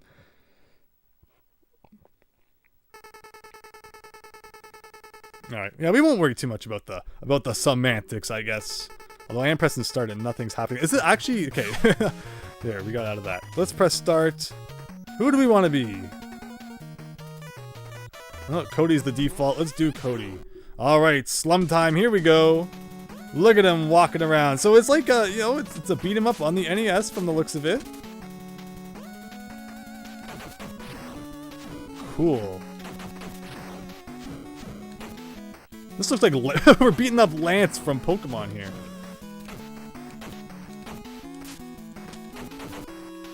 Again, this is why I want to, read the manual. I'm sure there's better moves. The jump kick is always, like, unquestionably the best move in any fighting game. How do we pull that off? A, B, A, B. That's exactly... That makes sense. So beat 'em up is not a genre I'm overly familiar with. Again, the most I've played of beat 'em ups is definitely through my NES journey here, where I've beat Dragon Warrior 1, 2, 3, I've beaten Battletoads 1 and 2, I beat River City Ransom years ago before I even tried to play through every NES game. So, I've played my fair share of them. But it's not the genre I excel at by any means, so try not to laugh too hard as I'm awful at it. We have experience points as well, it looks like. Interesting.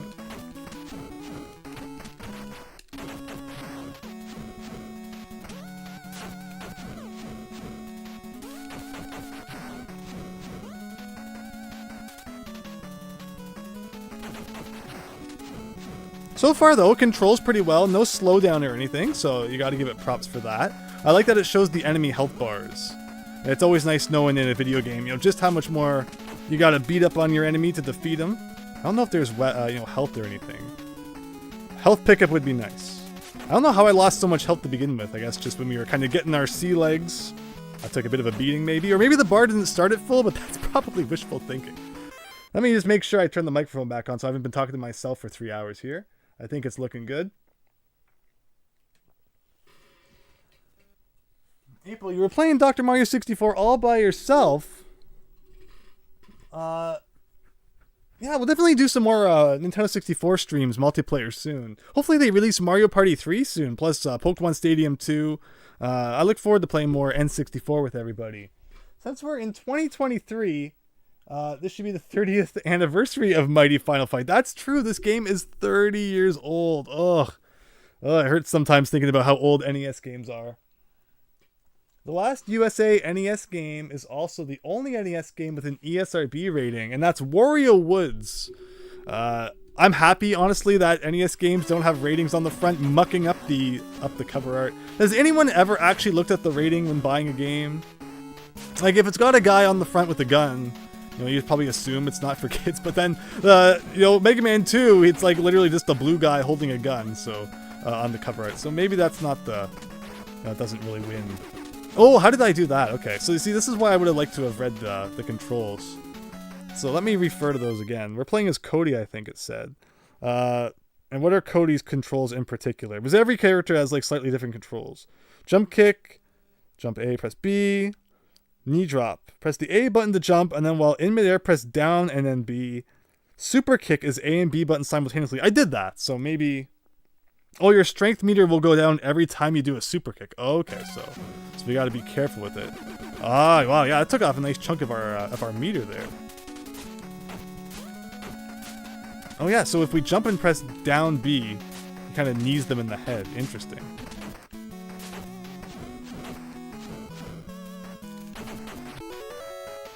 Okay, we leveled up, which I'm assuming means we'll do more damage now. I have no idea how this game works when it comes to continues. Oh, is that it? Okay. It still says round 1 at the top. Player times 4, so I'm guessing that means 4 more lives.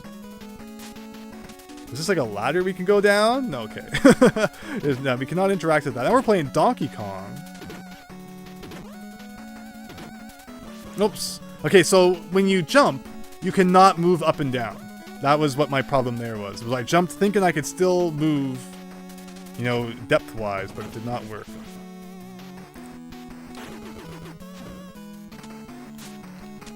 So of course, it's smarter to use an attack that hurts you if you feel like you're in a position where you're going to take damage anyway. And that's kind of what I was thinking right there. Yeah, I seem to be definitely doing more damage with the increased level.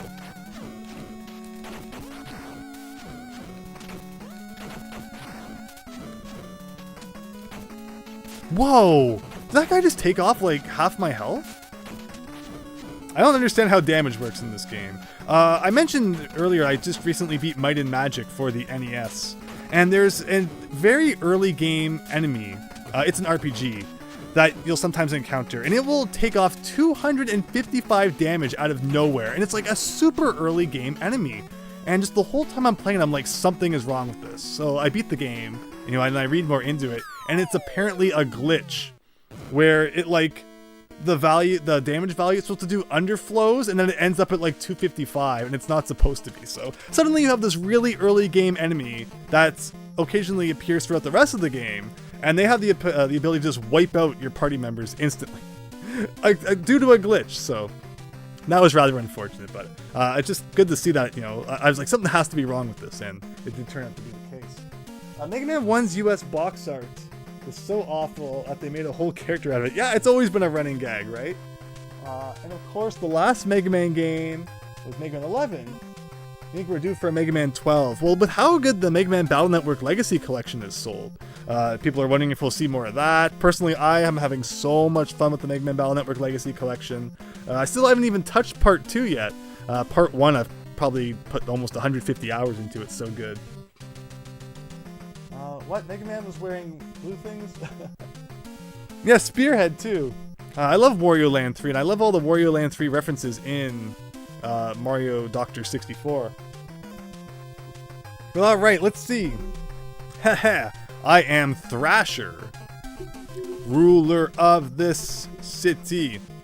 Oh, just let anyone rule a city these days. Bow down before me. I like how there's an option here. You wonder if it's one of those text boxes that just keeps looping, or if it's like an instant game over if you pick the wrong option. Don't you know I rule the streets? Nah, I've never heard that. Those who offend me must... Okay, well, alright then, if you say so. Okay, so he jumps around in the corner a bit, and I kick him in the face, and he goes back to jumping around in the corner a bit, and then I kick him in the face, and he jumps around in the corner a bit. Like, this isn't pretty, but I also have, like, no health. And I don't, again, know how valuable lives are in this game. If we get continues, where we'll get all of our lives back, maybe we don't get any continues. Capcom games tend to be pretty generous. They're not Konami games. A lot of Capcom games have infinite continues. I messed that one up, so. Alright, now we can get as violent as we... How did he take damage? Maybe just by respawning, enemies will take damage? Interesting.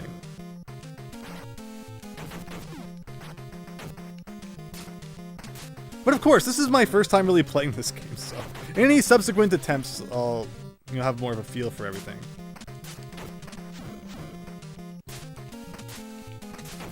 Alright. Nothing too difficult about that.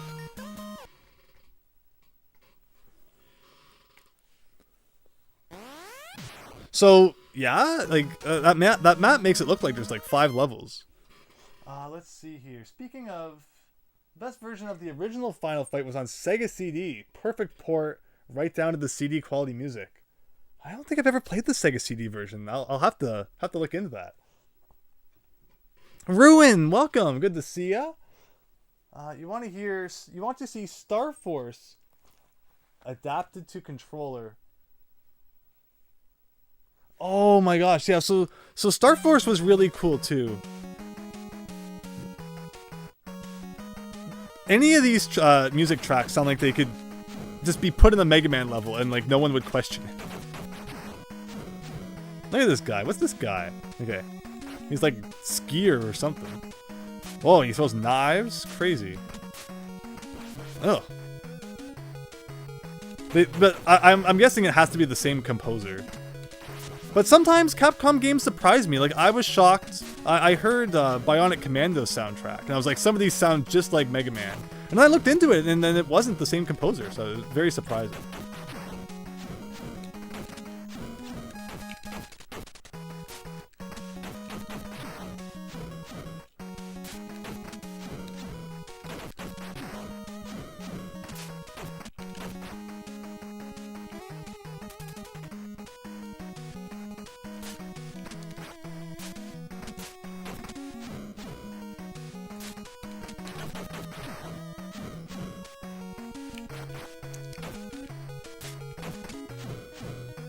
Yeah, so that's the thing about fighting, beat 'em ups, is sometimes you don't want to scroll the screen too far.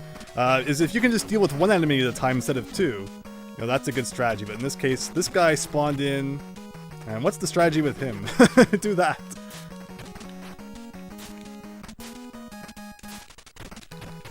Am I doing any damage to him when he's blocking? No, I'm not. Oh, okay, jump kick. I guess might do the trick. Alright, something like that. No, I did not mean to press A and B at the same time. To do a jump kick, it's like, you press A, and then B shortly after. I'm guessing I have to defeat you.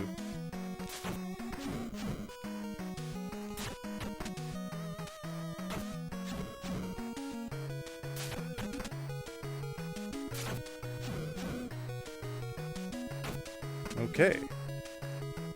Again, the manual talked about picking up items. I haven't seen any items yet. Unless I just missed them, which is possible. Almost about to grow a level. Interesting, a beat 'em up with, level progression, experience points. Double Dragon, I guess, had that too. The first one. Oh, no.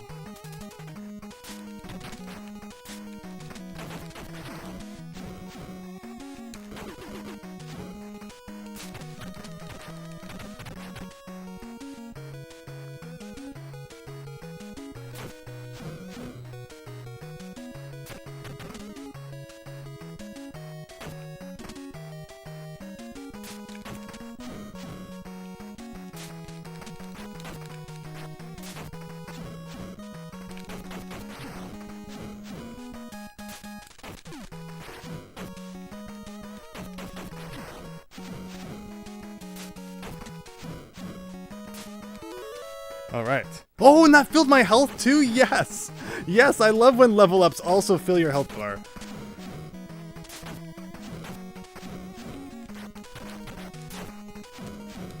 But I have to admit, you know, as far as beat 'em ups go, this game has really nice controls. Like, I feel like it just does exactly what you want it to. Sometimes beat 'em ups can be kind of stiff, but in this game, it's like, you know, you press a direction, you punch, you kick, you jump, and it just does it. No questions asked. You know, Capcom, I wouldn't expect any less from them at this point in 1993. They knew what they were doing. Yeah, Poison from Street Fighter. Yeah, that's what it looked like, right? Let me see. Final Fight 3 has the best overall soundtrack. I need to play more Final Fight. As I mentioned, I was never too into beat 'em ups, but that's one of my favorite things about playing all these NES games is I've just, you know, been put into a position where I have to play all these genres that I might not have, you know, really touched on too much in the past, like racing outside of like, you know, Mario Kart and similar games, or beat 'em ups, or sports games. Like, you know, it's been really fun playing these genres that, you know, prior to this I just did not play all that much.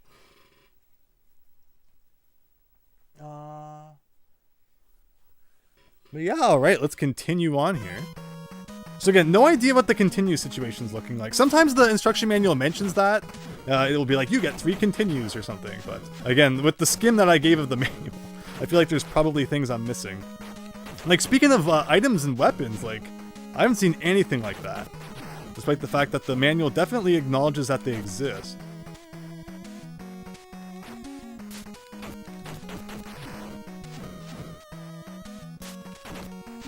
I don't know if I'm supposed to be like breaking up objects and they'll come out, but I haven't seen anything that looks all that destructive.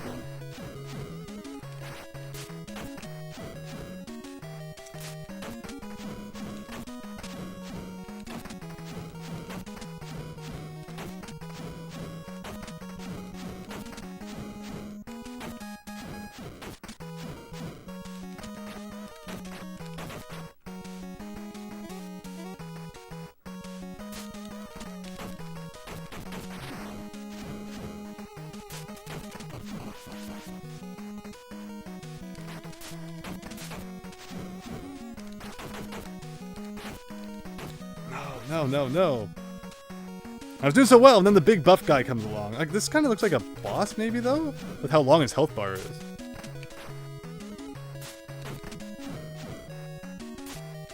So if I can beat him without losing a life... That's always such a struggle in video games, right? It's like that moment where you know your health bar will get filled if you can survive it. So you really don't want to die. No! And then I ate those words. And then, yeah, enemies seem to take a hit when you spawn, which is interesting. But maybe this isn't the end of the level anyway, so...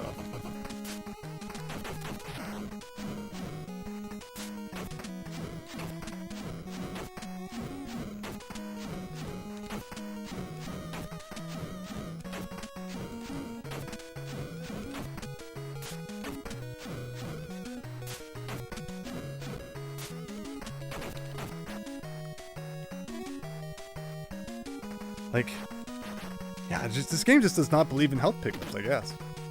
And more barrels, Donkey Kong style. I think we can dodge these just fine.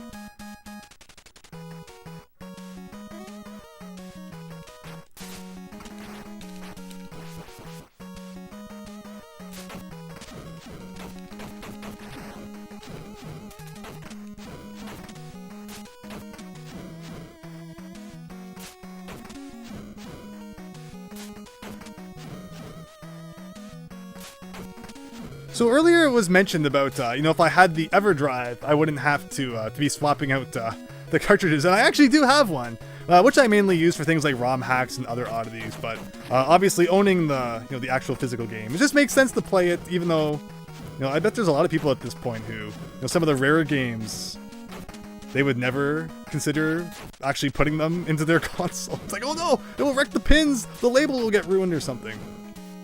I definitely, you know, enjoy using the physical collection I've amassed over the years. I'm not someone who just looks at it as like an investment or something, as so many more people who get into retro games these days seem to, you know, only see the dollar signs and not the entertainment value that video games have.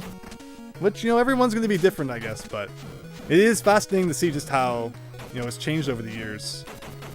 Or, yeah, there was always people who would be reselling and stuff, but, you know, a lot more people look at video games in terms of dollar signs than they used to, it seems. Of course, the whole WATA thing, you know, was not, you know, didn't help make the market go crazy. Okay, this looks like a boss. Whoa, we got a ninja guy. You're too fat and lazy to oppose me. Give it up, pal. You're no samurai.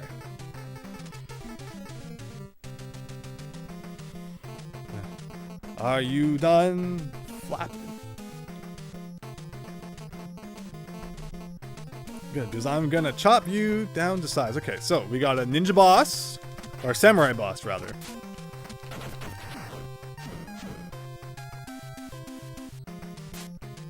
Right, so it seems like you let him run by, and then you can kind of get behind him. Just need to get the timing down.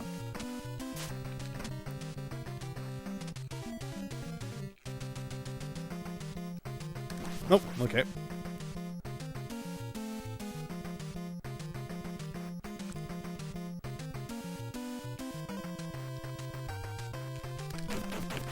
Something like that.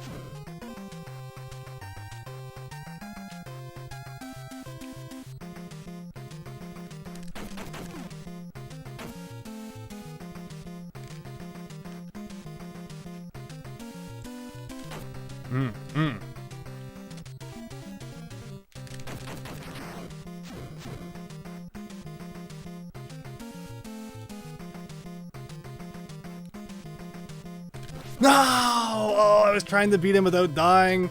Then my health bar would have refilled. Alright.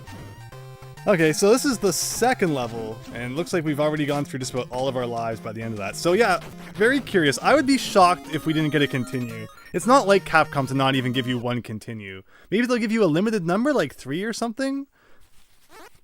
Oh, bonus stage. Alright, we did something to make us worthy of accessing a bonus stage, it would seem. Okay, so what am I doing in this bonus stage particularly? Am I supposed to be beating up the barrels? Oh, maybe they have items in them. Ah, now it makes sense. So maybe all those times that the barrels go by, I should be destroying them. So see, this is again one of those things that probably was in the manual, but with the skim that I gave it, I did not see. But see, you know, in any subsequent attempts we make, should we need to, we'll know then that, you know, break open barrels, and we'll get something good, hopefully.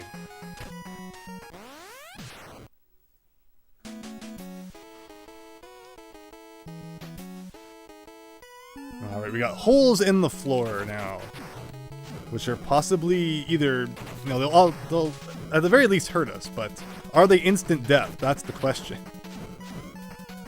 Or are they kind of Zelda style, where they just take off a little bit of your health?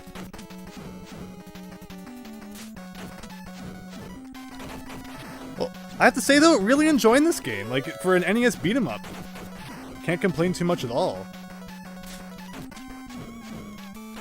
And again, so many times beat 'em ups on the NES will be plagued with slowdown and such, just because of, you know, all the complex sprites and stuff that are usually required to be on screen at once. But in this case, haven't had any of that.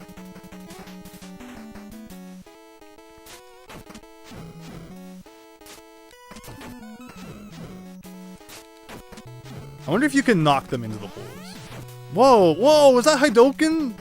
Whoa.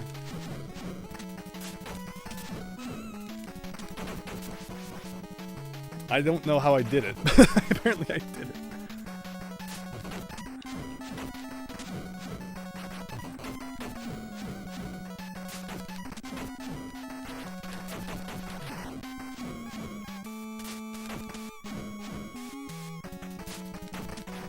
Oh, and I leveled up too. Hopefully if I get game over, the level doesn't go back down to 0 or to 1.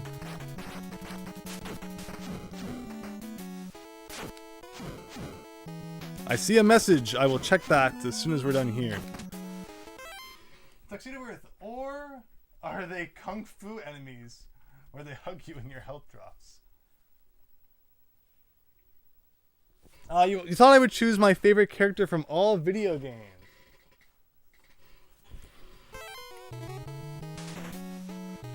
I'm usually pretty generic when it comes to favorite characters, like it depends, you know, if we're talking about like favorite main character, favorite side character, it's hard to compare. Like, you know, Mario's such a good character, but like I love Egad too, but it's hard to kind of compare Mario and Egad, right? And if we're talking, you know, favorite Mario Universe character. Ugh. Also, here's another question. Do you think we get a 0 life? Because up there we get, you know, PL times 1. I wonder if it goes down to 0. Man, this blocking guy. I guess you wait for him to attack and then you get him?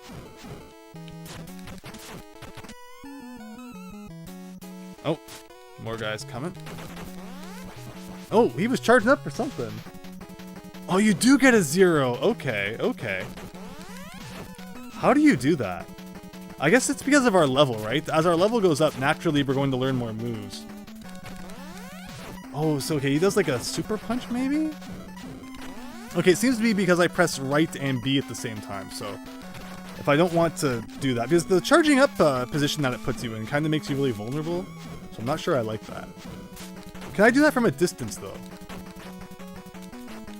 No, I have to be... Oh, yeah, I can't... Oh, there it is! There it is!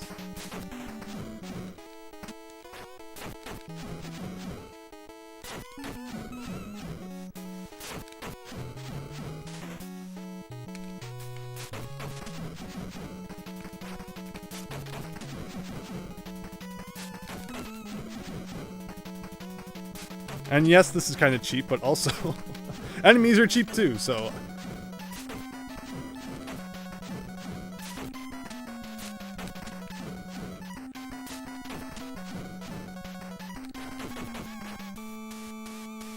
Oh, okay, automated cutscene. Oh, we're inside a building now. Whoops, I see it. I don't like that. I sometimes throw that by accident. And that really kind of puts you into a bad spot.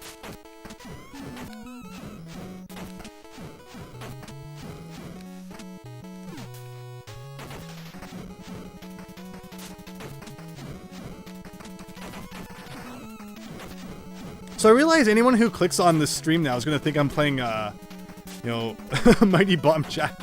I did not have a thumbnail set up for Mighty Final Fight. I guess I could have changed the title. But then the thumbnail would make no sense, so you can't really win.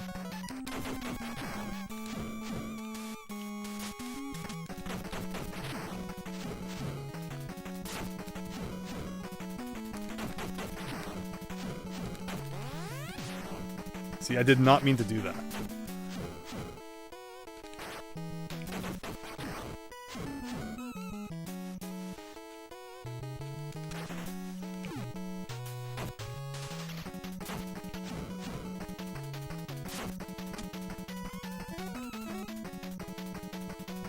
Alright, I'm assuming a boss is coming up. Oh. Oh, okay. Wow, that was health? Oh, there's a knife. Okay, there's a heart. That was a 1-up? Oh my gosh, you can even find 1-ups?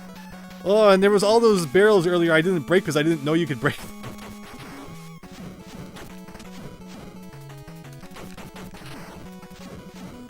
But see, we're learning. And that's the important thing when you play an NES game.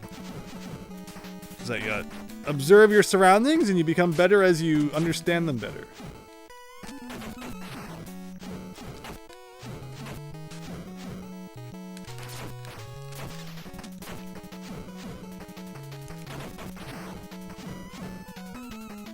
Oh.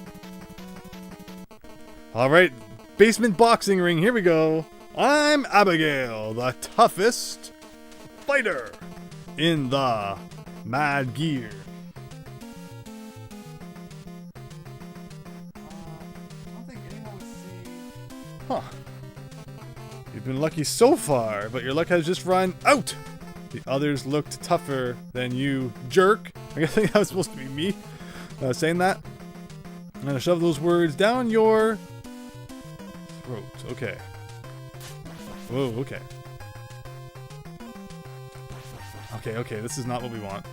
Again, I just need to... Okay, even the jump kick doesn't work here. There's a life gone already. He's trying to figure out his attacks, right?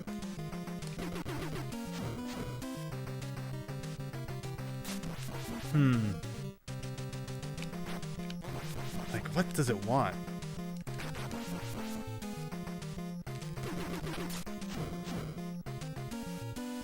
Like, what else could I do? I could jump and press... Nope. I didn't even really touch that and it still flew me across the room. Oh, we get 3 credits. And that's probably going to take us all the way back to the beginning of the level. Oh, okay. Well, that's what happens when you get to a boss that you don't know how to fight. You gotta kind of learn their thing, but it would have been great to get to the next level and then get the game over so we didn't have to replay the whole 3rd level. Yeah, what does that guy want? I guess I'm gonna have to... Oh, I think we lost one of our levels too. It sent us back down to level 3. So that's not so fun, but it's okay. We'll figure it out. And I wonder how many levels there are again. What did it show on the map? Like 5 or 6 of them? So we could already be halfway through the game, assuming there's no surprises.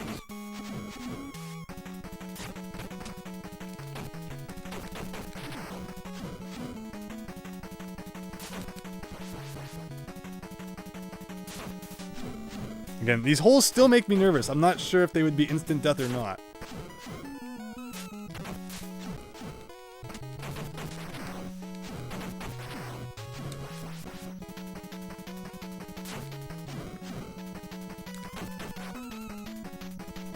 Okay.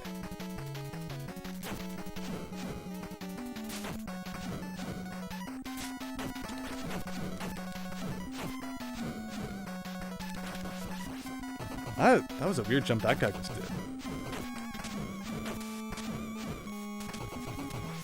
did.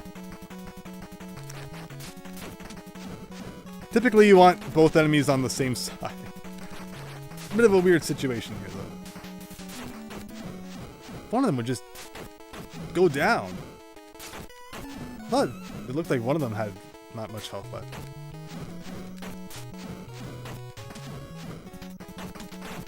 There we go.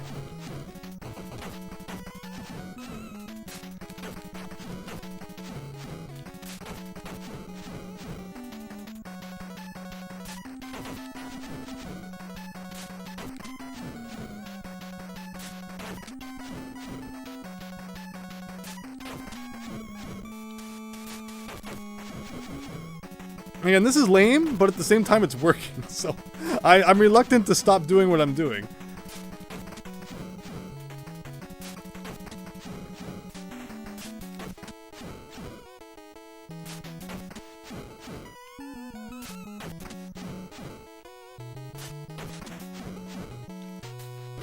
Whoa, no, I didn't mean to press A and B at the exact same time, but okay.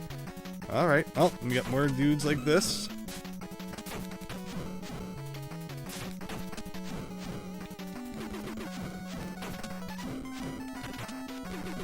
I don't mean to do that.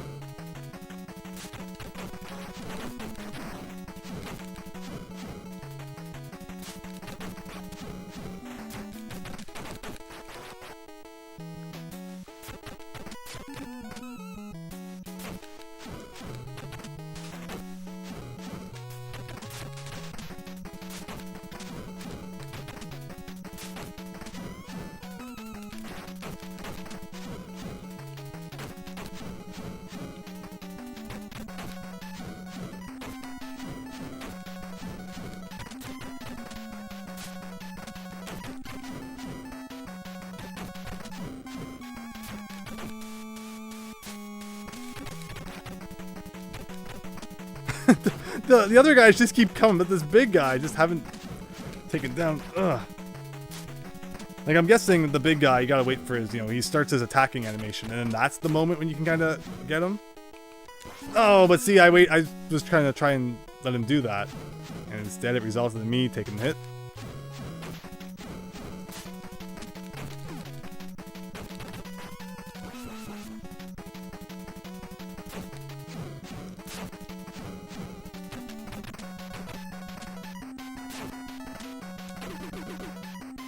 Okay.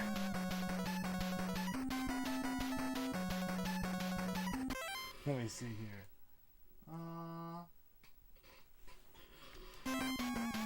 Yeah, Dr. Mario 64 really has some interesting characters. Again, most of them derived from Wario Land 3. I would love to see, more Wario Land love.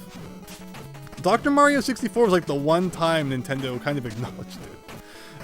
in, you know, the main, not this, I guess not so much like a mainline Mario game, but, you know, just in something Mario related where it seems, you know, how often does anything from a Wario game actually end up in a game with Mario in it? Not too often. Like, we need a Super Mario Brothers game with the syrup pirates. That would be cool. Like, more crossovers, more than just, you know, Bowser always kidnapping Peach. I'd love to see more stuff like that.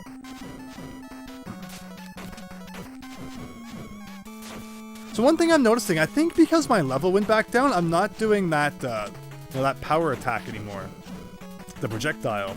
And that's kind of good because that was really messing me up. But the only thing is that attack probably would have been good for the boss. If I, you know, practiced and figured out how to throw it consistently. But we'll see here. We'll see. This isn't too bad. And again, 2 credits left. So I'm guessing that means 2 continues after this. So hopefully we can get, you know, a couple more levels down before another game over. And that will leave us a credit or 2 for the final portion of the game. Again, I don't know how long it is. Just going based on that map. And I did not mean to do that.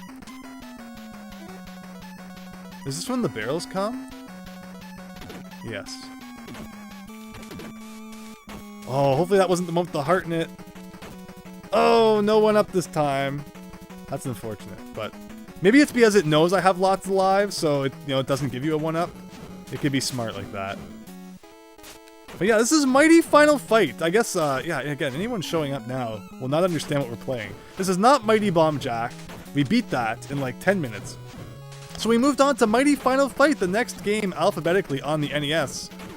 Made by Capcom, released in 1993. So it's a pretty late game, as you can tell, you know, graphically and all that. It's pretty good, you know, later in the NES's life.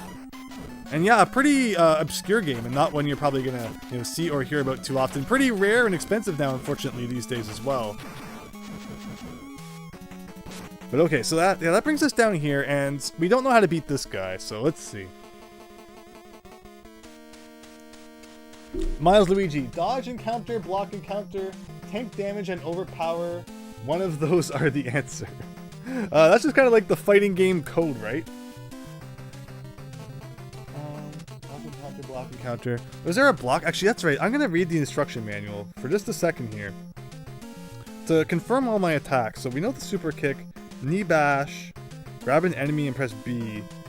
Grab an enemy and press the B button while pressing the control pad left to right.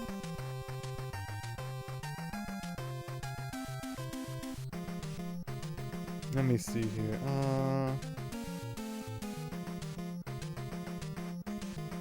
Well, there's an item if you pick it up gives you 2 extra lives. That sounds pretty nice. Wow, it actually lists the bosses here. Who is this? This looks like... Oh yeah, Abigail. Abigail is not your typical musclehead. He's got brains and brawn. He's been exercising his mind by reading trivia, so if you want to get past Old Town, you'll have to answer his questions. Wait, no. That was the first guy, right? No, who's this guy? Well, this is Thrasher. Thrasher Cool? No. I don't know. I feel like they got the description mixed up. The other guy was the one asking questions. Being at the bottom... I don't know. Because this guy's not asking really any questions.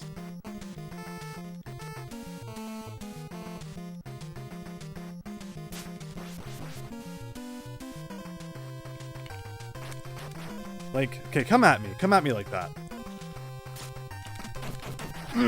There you go. Yeah, I mean, countering is like the key in any fighting game. Just a matter of getting to that position where you can counter.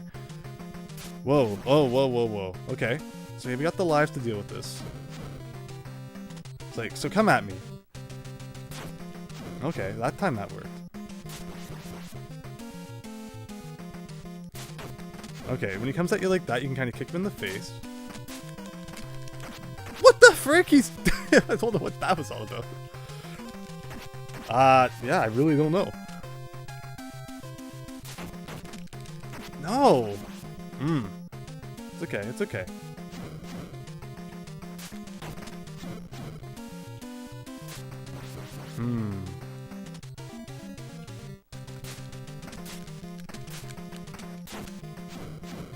This guy just does not lose health.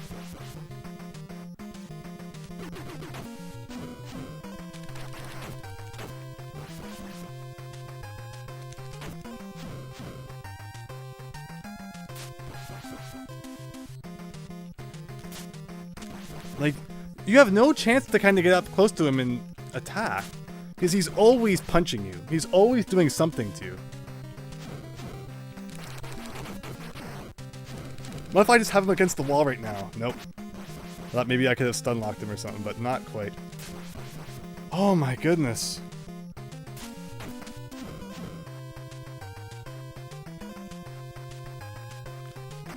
Like, I don't know what it wants from me when he does something like that. He just gets you no matter what you do. Like, you try and get in on him from above and he punches.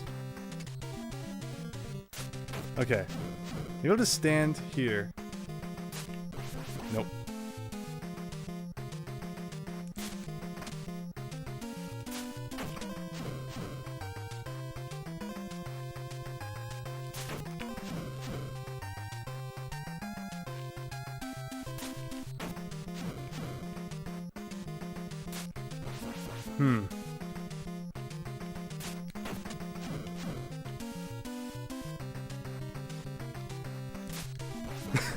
He knows. He always knows when you're gonna do that. Nope. That's a rough fight. There's that guy down there.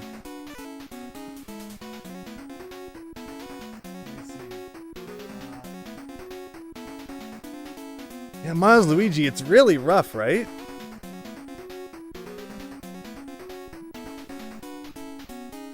I guess we'll try one more time. We're here anyway. Watch, she's like the most difficult boss in the game. Like, all the other ones aren't that bad. Because really, like, the other bosses, I see a clear point when, like, you can attack them. Also, that guy is floating over that hole. But yeah, I just don't know about that one.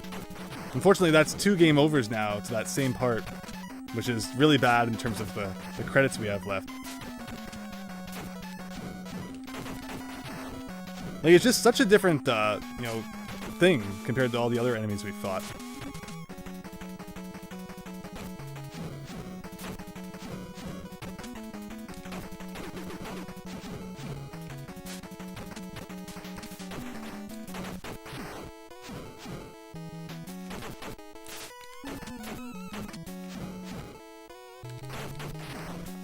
What's that here?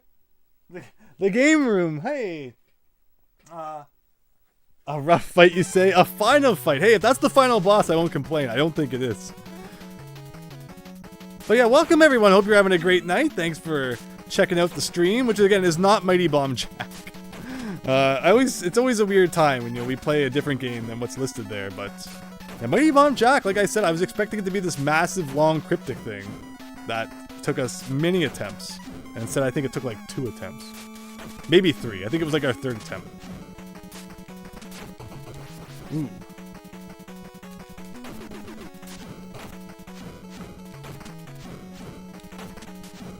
Now here's the cheapo way. It just takes like 5 hours, but it works.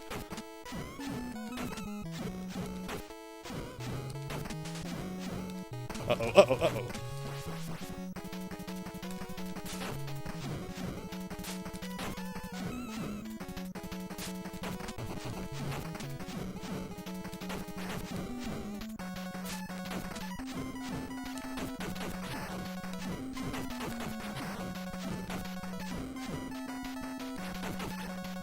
Another one of these guys.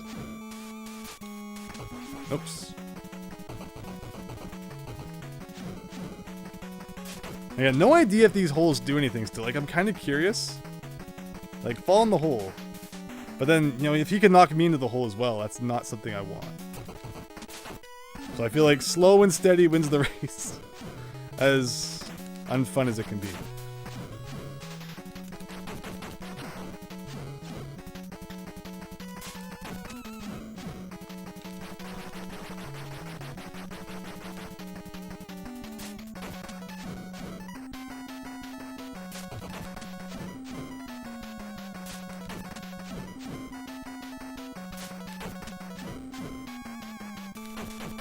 Alright.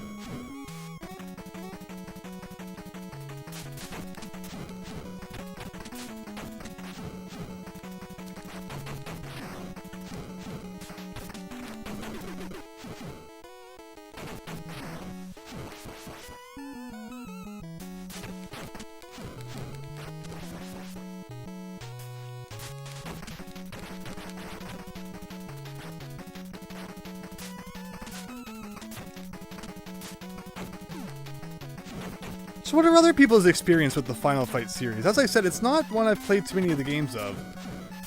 And you beat 'em ups overall. I'm getting better at them. Again, I feel like that boss is just kind of on a different level compared to the rest of the stuff we've experienced so far, but hopefully this time we'll get it.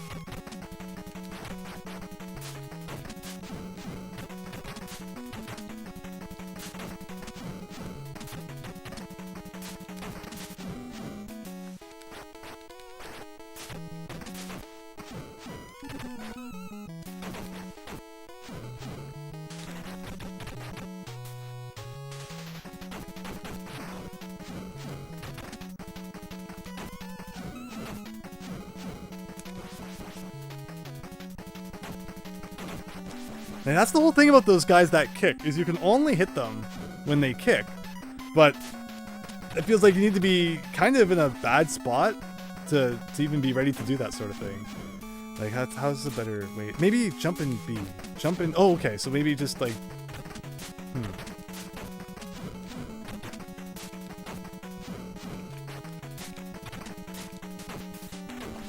Interesting. If I do the... Let's see, that hurts you. To do the spin kick.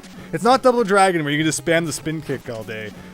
Anyone who remembers when I played Double Dragon 3, literally the only thing you do for like the first 5 levels of that game, or rather first 4, is just A-B at the same time. Spin kick defeats everything. Then in the last level you have to do some more platforming, and final boss requires a bit more strategy, but yeah, just like 95% of Double Dragon 3 is just spin kicking. Since there's no reason not to, like it doesn't... There's no like deterrent. Alright, what's with this guy?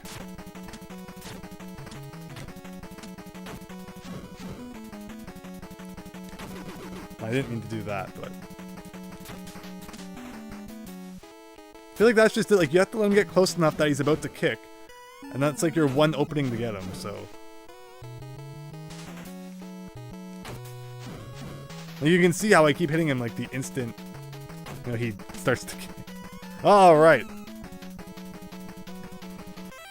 AR! AR, hello!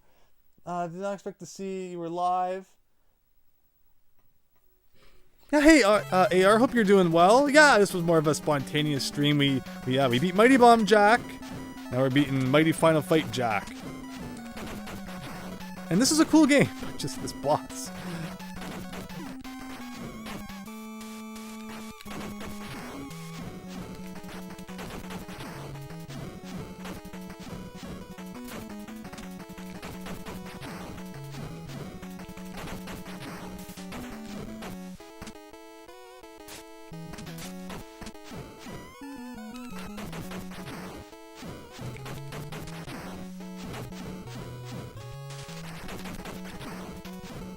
Okay, so I think now we have a chance for some items, which is always good.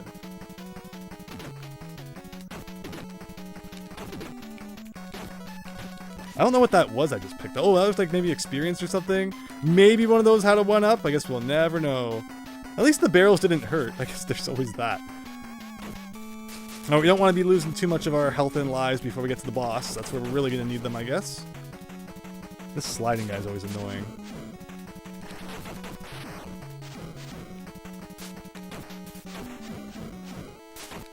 Unfortunately, though, all this time we spent getting back, I don't have a better strategy for the boss that we're about to fight. Normally I can, think of something. Maybe some sort of corner we can hide in, so it's like the time's right. Always take advantage of safe spots when you can. That's my motto. But with that guy, there has to be a trick. Every NES boss has a trick. But, 1993, they were getting wise by this point, figuring out how to make their bosses less predictable.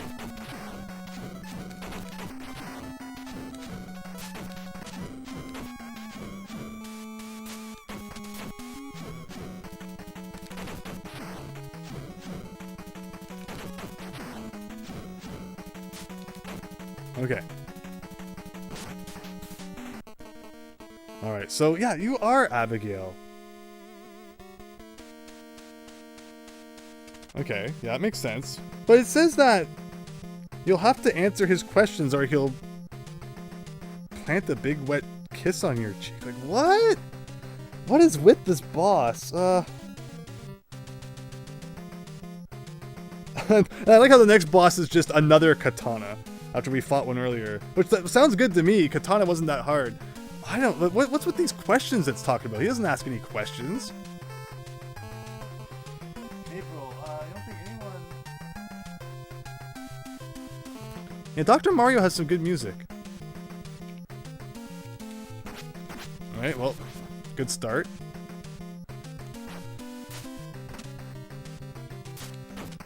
That's like the one time when he's running at you like that. Okay. So he... No.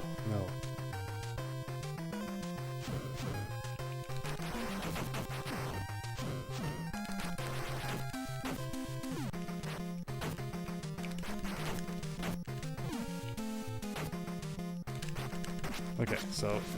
We've got something going here.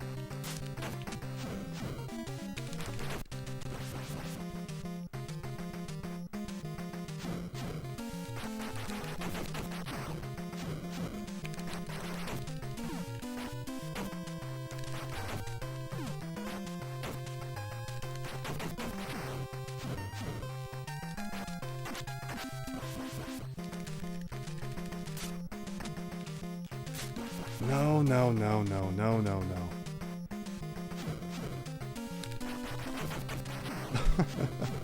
It took everything we had! Alright, something like that. So, you know, don't game over 2 times before you figure that out.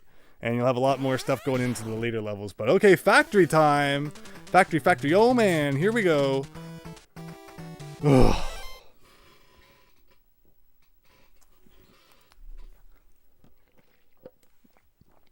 Alright. Now watch, I hope this level is like way easier than the last level. That'd be hilarious. The basic enemies are like not that big of a deal. It's just that one boss. Again, love the music though.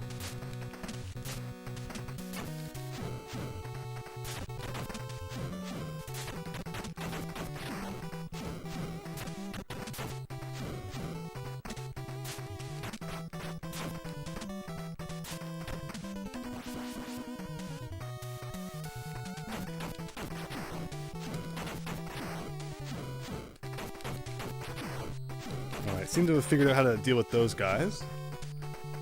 Oops.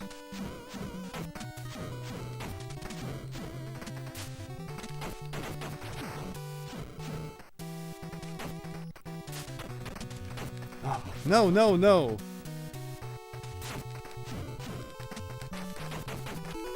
Alright, level up. Oh, and that's right, level up gives you a health refill too. Nice.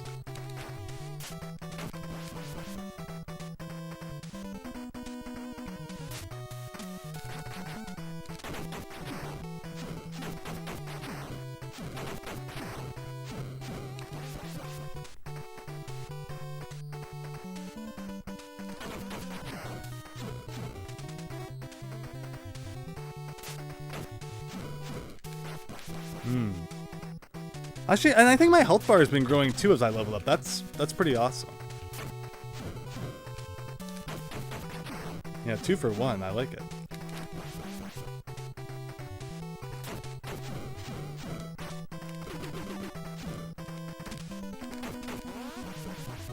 He started doing that charging thing again, which I don't like. Nope. Okay. One continue left. So let's see how far we can go on it. Otherwise, now that we know how to beat that boss in the 3rd stage, you know, do the whole thing again and not game over there like 3 times. And we'll have a lot more going into the late game. But no, I'm not giving up yet though. Let's see how well we can do here.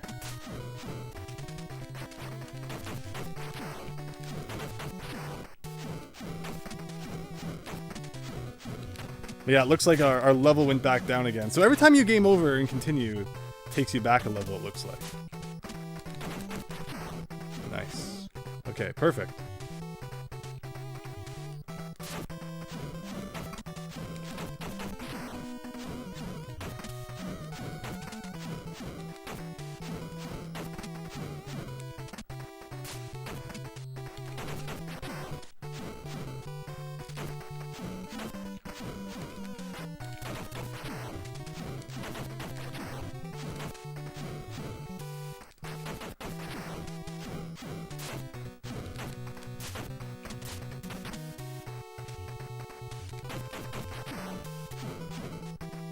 This guy, I kind of just let him get close, and then when I know he's about to attack, that requires such precise timing. Like, see, then otherwise that happens. Yeah, haha. Hopefully there's items or something at some point. Some health pickups would be nice. Maybe even a 1-up. Maybe a continue. So there's a pickup you can find that gives you 2 1-ups. Yes, please. I guess that would technically make it a 2-up. Semantics.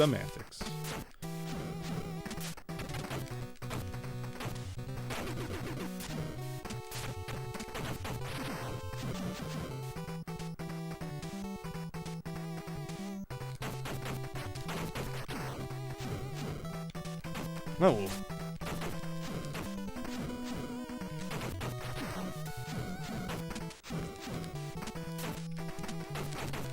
All right.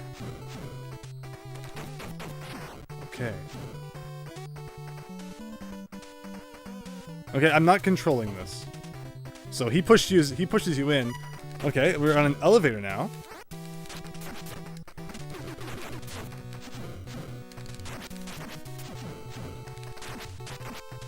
Oh, you can knock him off. Okay, I like it. I like it.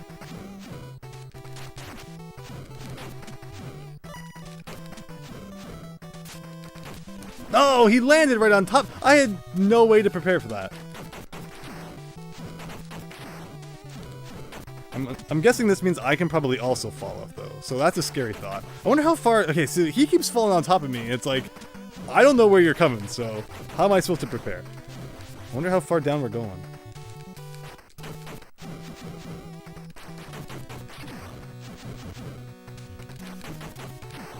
No, don't knock me off. See, he probably could have there too if I had been any slower. I love this though. This has been a great game. I'm really enjoying it. All right, we got food. A 1-up would be nice. Oh, well, this guy is like a super pink one. But he seems to be generally as easy to deal with as the other guy, at least. I didn't mean to do that, but...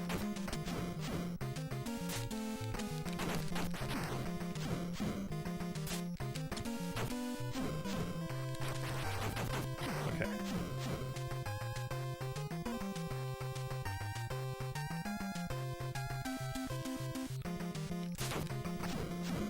So if that guy leaning up against the wall, we can just leave him till after we've defeated everyone else. That's fine with me.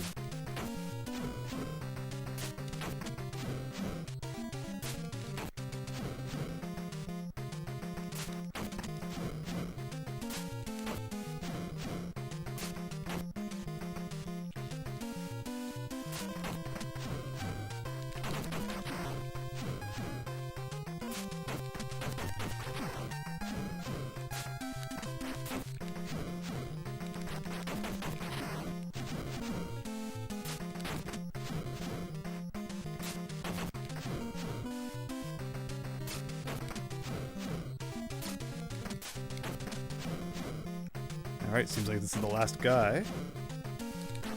No. See, I try to be fancier. Get in there, throw some punches. Sometimes you just gotta do it the safe way.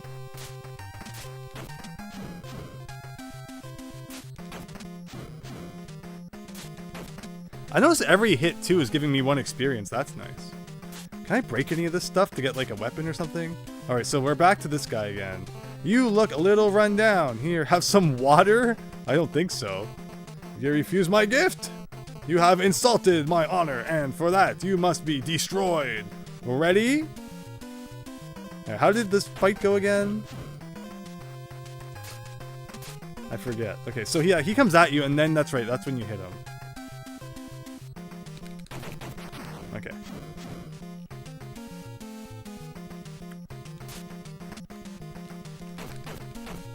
That was lucky.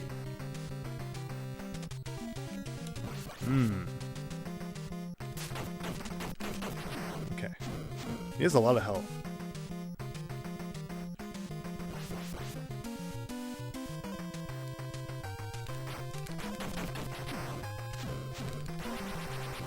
Hahaha, I thought maybe I could do a sneaky thing, but it didn't work.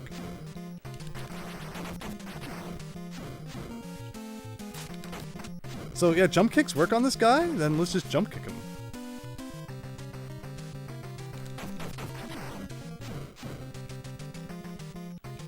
Oh, okay, this battle's not as simple as the last one. He has new attacks now. Okay. Oh. I mean, that's fine. I mean, there's nothing that hard about this.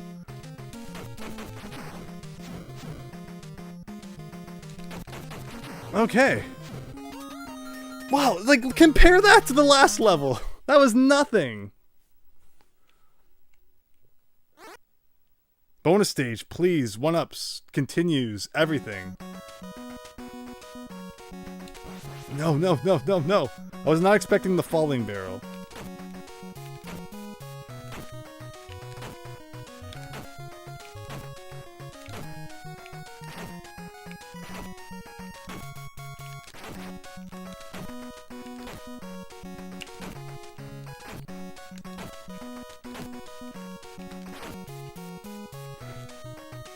You got continue! Yes! It's like of all things that I could possibly get. That's the one thing that, you know, yes. So is this the last level then? The instruction manual only shows like 4 bosses, so. That is one thing about Capcom games, is they are typically not that long. But we're on like a boat now though.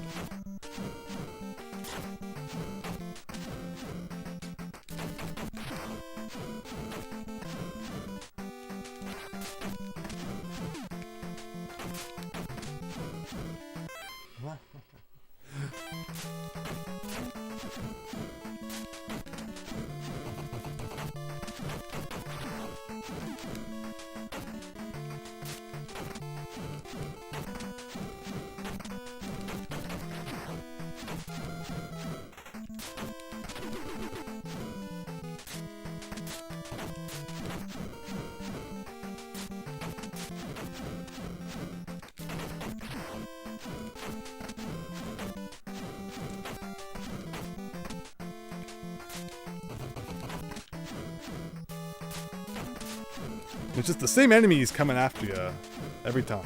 Yeah, the enemy variety, I mean, as we've gotten deeper into the game, the enemy variety is definitely not really there. It's like the same enemies over and over again, but a lot of older beat-em-ups were like that, right? Like, you know, Double Dragon and all that. They're not that different in terms of sending the same stuff at you. But this is 1993, and I believe that's the same year that Battletoads Double Dragon came out. And that is a phenomenal game. So I definitely hold that in higher regard at this point than this. But this is still good. Like, I'm not complaining too much. If you just want like pure beat 'em up action, then this isn't bad. But Battletoads Double Dragon is incredible. Highly recommend checking it out. I forget on the title screen, did this game have 2 players? That's actually a really good point. I don't think this game has multiplayer, and that's like a must for a beat 'em up, right? And Battletoads Double Dragon does have multiplayer, so you know, another point for that, I guess. Yeah, that was a good hit. Yes. So is this the final level? That's the question. The map makes it look that way, but I guess we don't know till we get there. If I could get a level and get my health bar back, that would be amazing.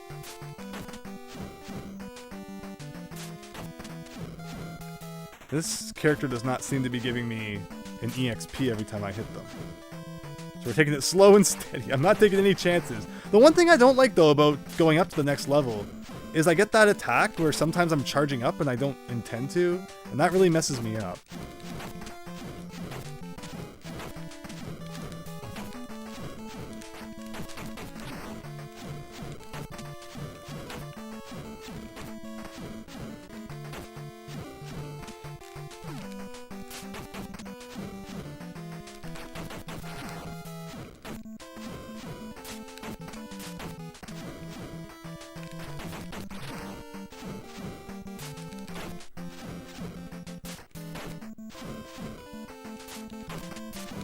Yeah, oh, that's not fair that he slides, like, you land on him while he's sliding, and you still take damage.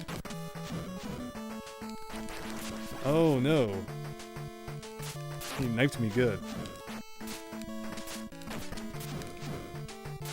Come on, I gotta get that level. Getting a level up at this point would essentially be like a 1-up.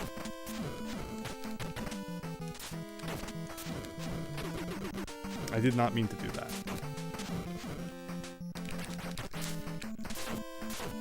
Punching a knife while it's in the air. That's pretty awesome. Okay, so he's defeated.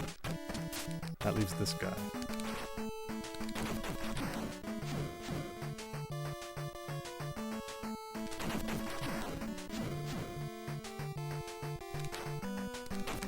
Okay.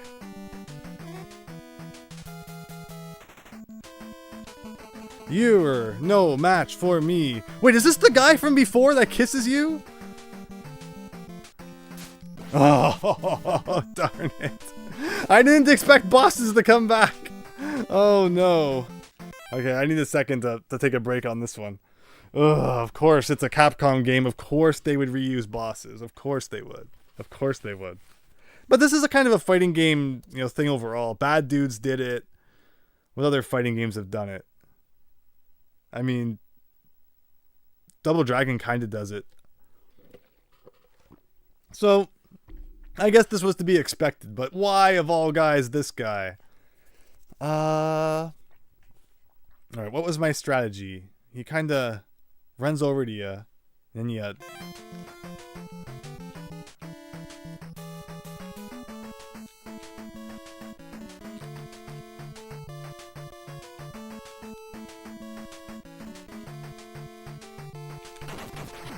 something like that.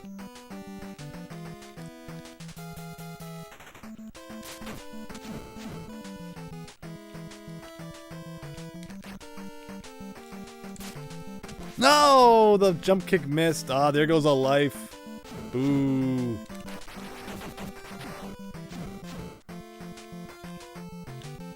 I swear, this guy's gonna be more difficult than the final boss, isn't he?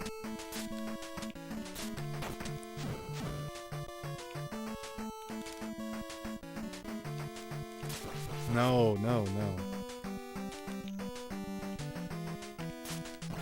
Hey, that used to be dodgeable with a jump kick.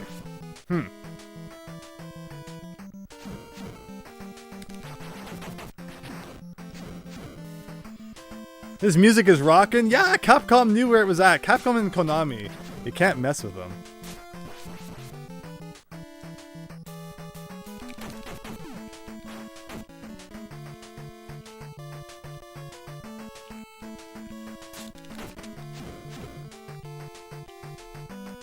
But yeah, this fight is just like destined to take forever. Like, I don't see any way to kind of get in there and take him out faster, so.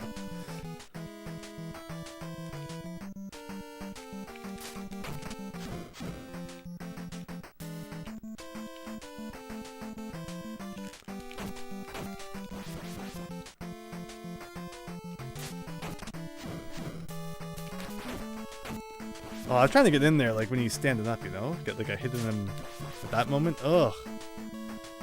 And this boss is just... So you seem to have some invincibility frames when you come back, so... It's good to know. Take advantage of them. I just want to get into that door. I just want to know what's past this guy. Are we even close to the end? Okay, so... Push him up against the wall. No, no.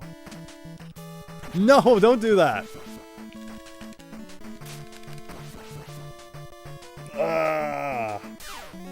Well, that's what the extra continues for, I guess. And that's a whole level you have to play again. So yeah, and then unfortunately after this one, if we, should unfortunately meet an unfortunate fate, I guess we'll be doing from the beginning, but with everything we've learned, it should be better. And we'll save continues for later on too, but and the question is, like, is that, like, maybe the final guy before the final boss? Question mark? And if so, how difficult will the final boss be?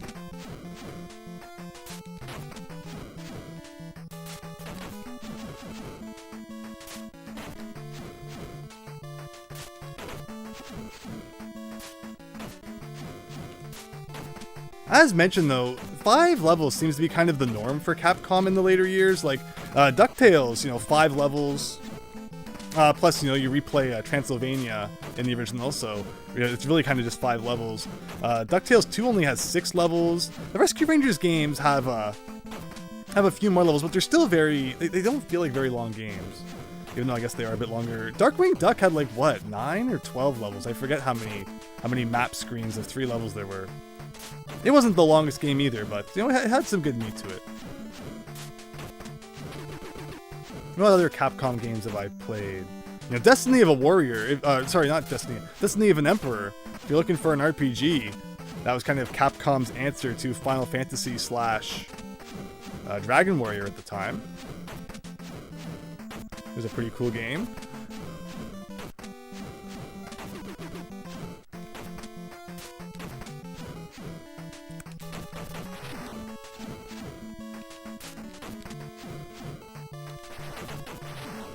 But yes, this is Mighty Final Fight on the NES, not Mighty Bomb Jack.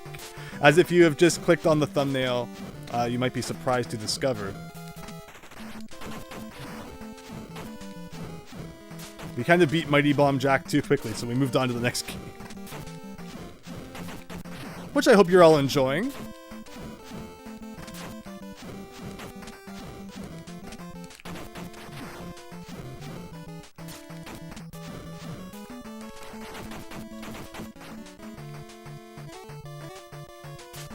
But yeah, it's just the same enemies over and over again.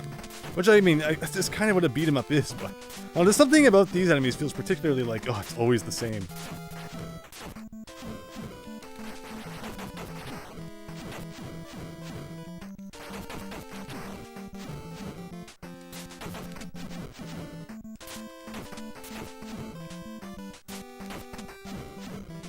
Of course, when it comes to Konami beat 'em ups, you get, the Ninja Turtles games, 2, 3. You get Batman Returns is a Konami beat 'em up based on the movie on the NES. I feel like not too many people touch on that one. Again, another later Konami release, so it has pretty darn good graphics, amazing music. If you're looking for some, good NES, some good NES music. Batman Forever can definitely Batman Returns can definitely deliver that. Batman Forever. That's that one that was on like the Super Nintendo. It was one of the first Super Nintendo games I owned. Because my Super Nintendo back in the day was actually used. I got it used, so it came with a whole bunch of random games I probably wouldn't have bought.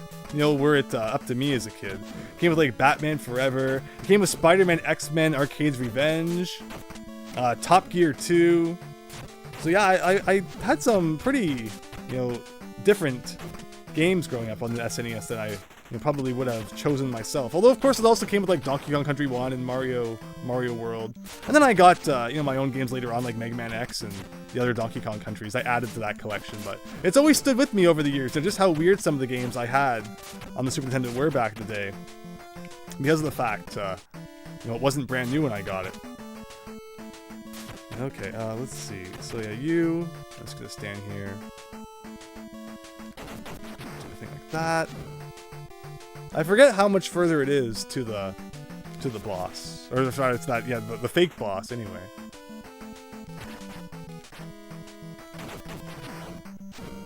Like, was it after this guy?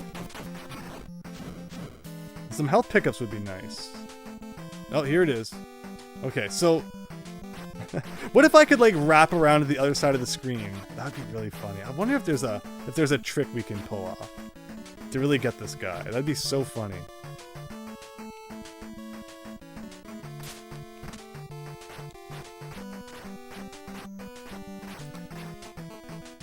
Like sometimes you just need to find that little quirk into the game, and that gives you a big advantage. Okay, I tried to jump there. I sing this game's praises in terms of controls, and then something like that happens. Okay, well that was a waste of a 1-up. Oh, maybe when he's charging up like that, I should be trying to get him instead of waiting for him to come at me. Okay, interesting. No, then he kisses you.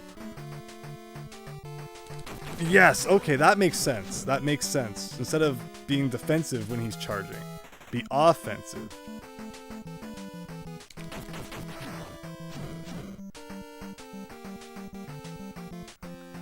Okay, but you gotta be quick. Still, though, I think we're doing better than last time.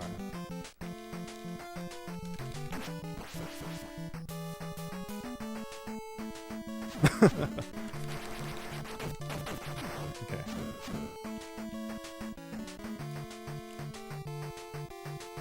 No. So see, when he backs up like that, usually he charges. So I was kind of following him to be ready for it, but oh, he did the uppercut.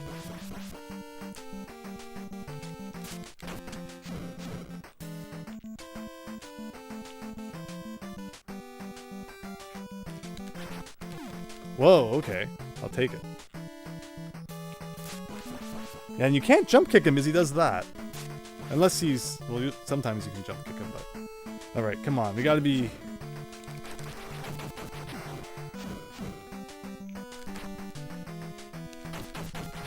Yeah, it's gotta get the right angle on him. That's really all there is to it. Okay. That was experience, I think. An apple. An apple gives you experience. And then we're in new territory. We're on the upper deck of the boat now.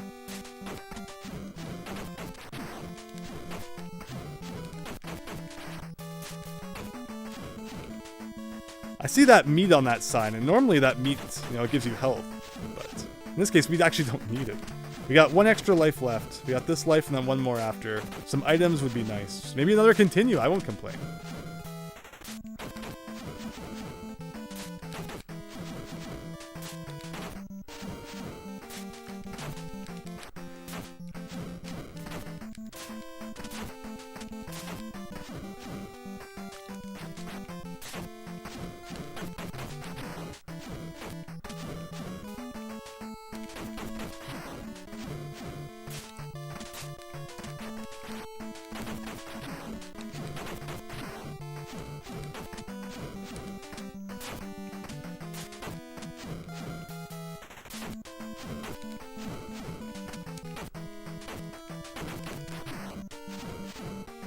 Well, now I could use a bit of health anyway.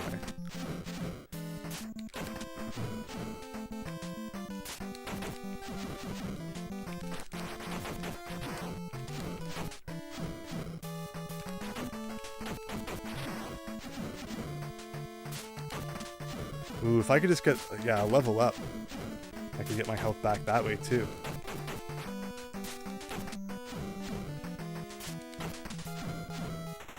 So let's be careful.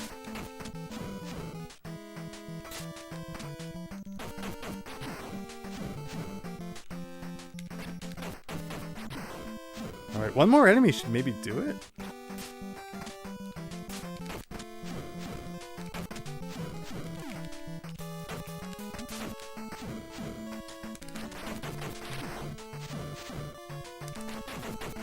Yeah, okay.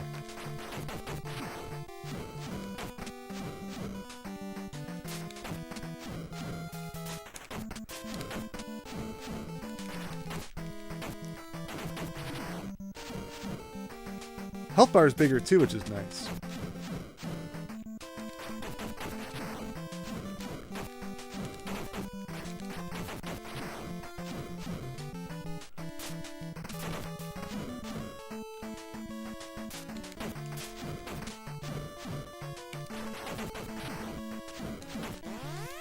Oh yeah, that attack. Interesting, that's powerful. Like, how did I pull that off?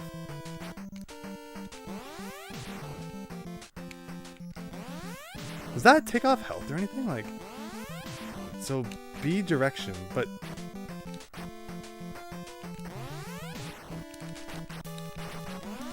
Okay, interesting.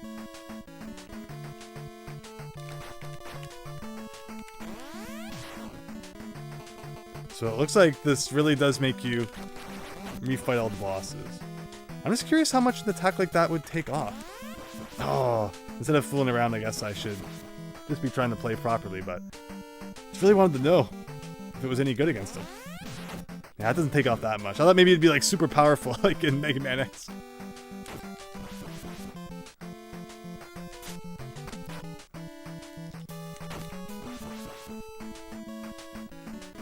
Yeah, so this is really one of those games that's like, you must refight all the bosses. And really, we've only fought like 2 bosses. 2 different bosses in this game. There weren't that many different ones. Okay, so it looks like with that...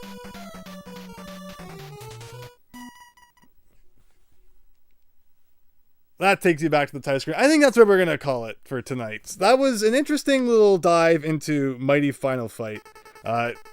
Again, clearly a little bit more improvement needed on my part, but it's a very samey game all the way through. It's the same enemies over and over again, and then you get to the bosses where it's a little bit difficult. It's just a matter of getting their patterns down, but this was an interesting stream. I hope you all enjoyed Mighty Bomb Jack, which we did beat, and then Mighty Final Fight. You know, we saw most of it, I would assume. Just the kind of boss rush at the end there. No idea what the final boss is going to be like. But I feel like it's probably not going to be as hard as even some of those other bosses. But with that, thanks everyone for checking out the stream tonight. Hope you all have a great evening and a great week next week. So take care, and I'll see you all later.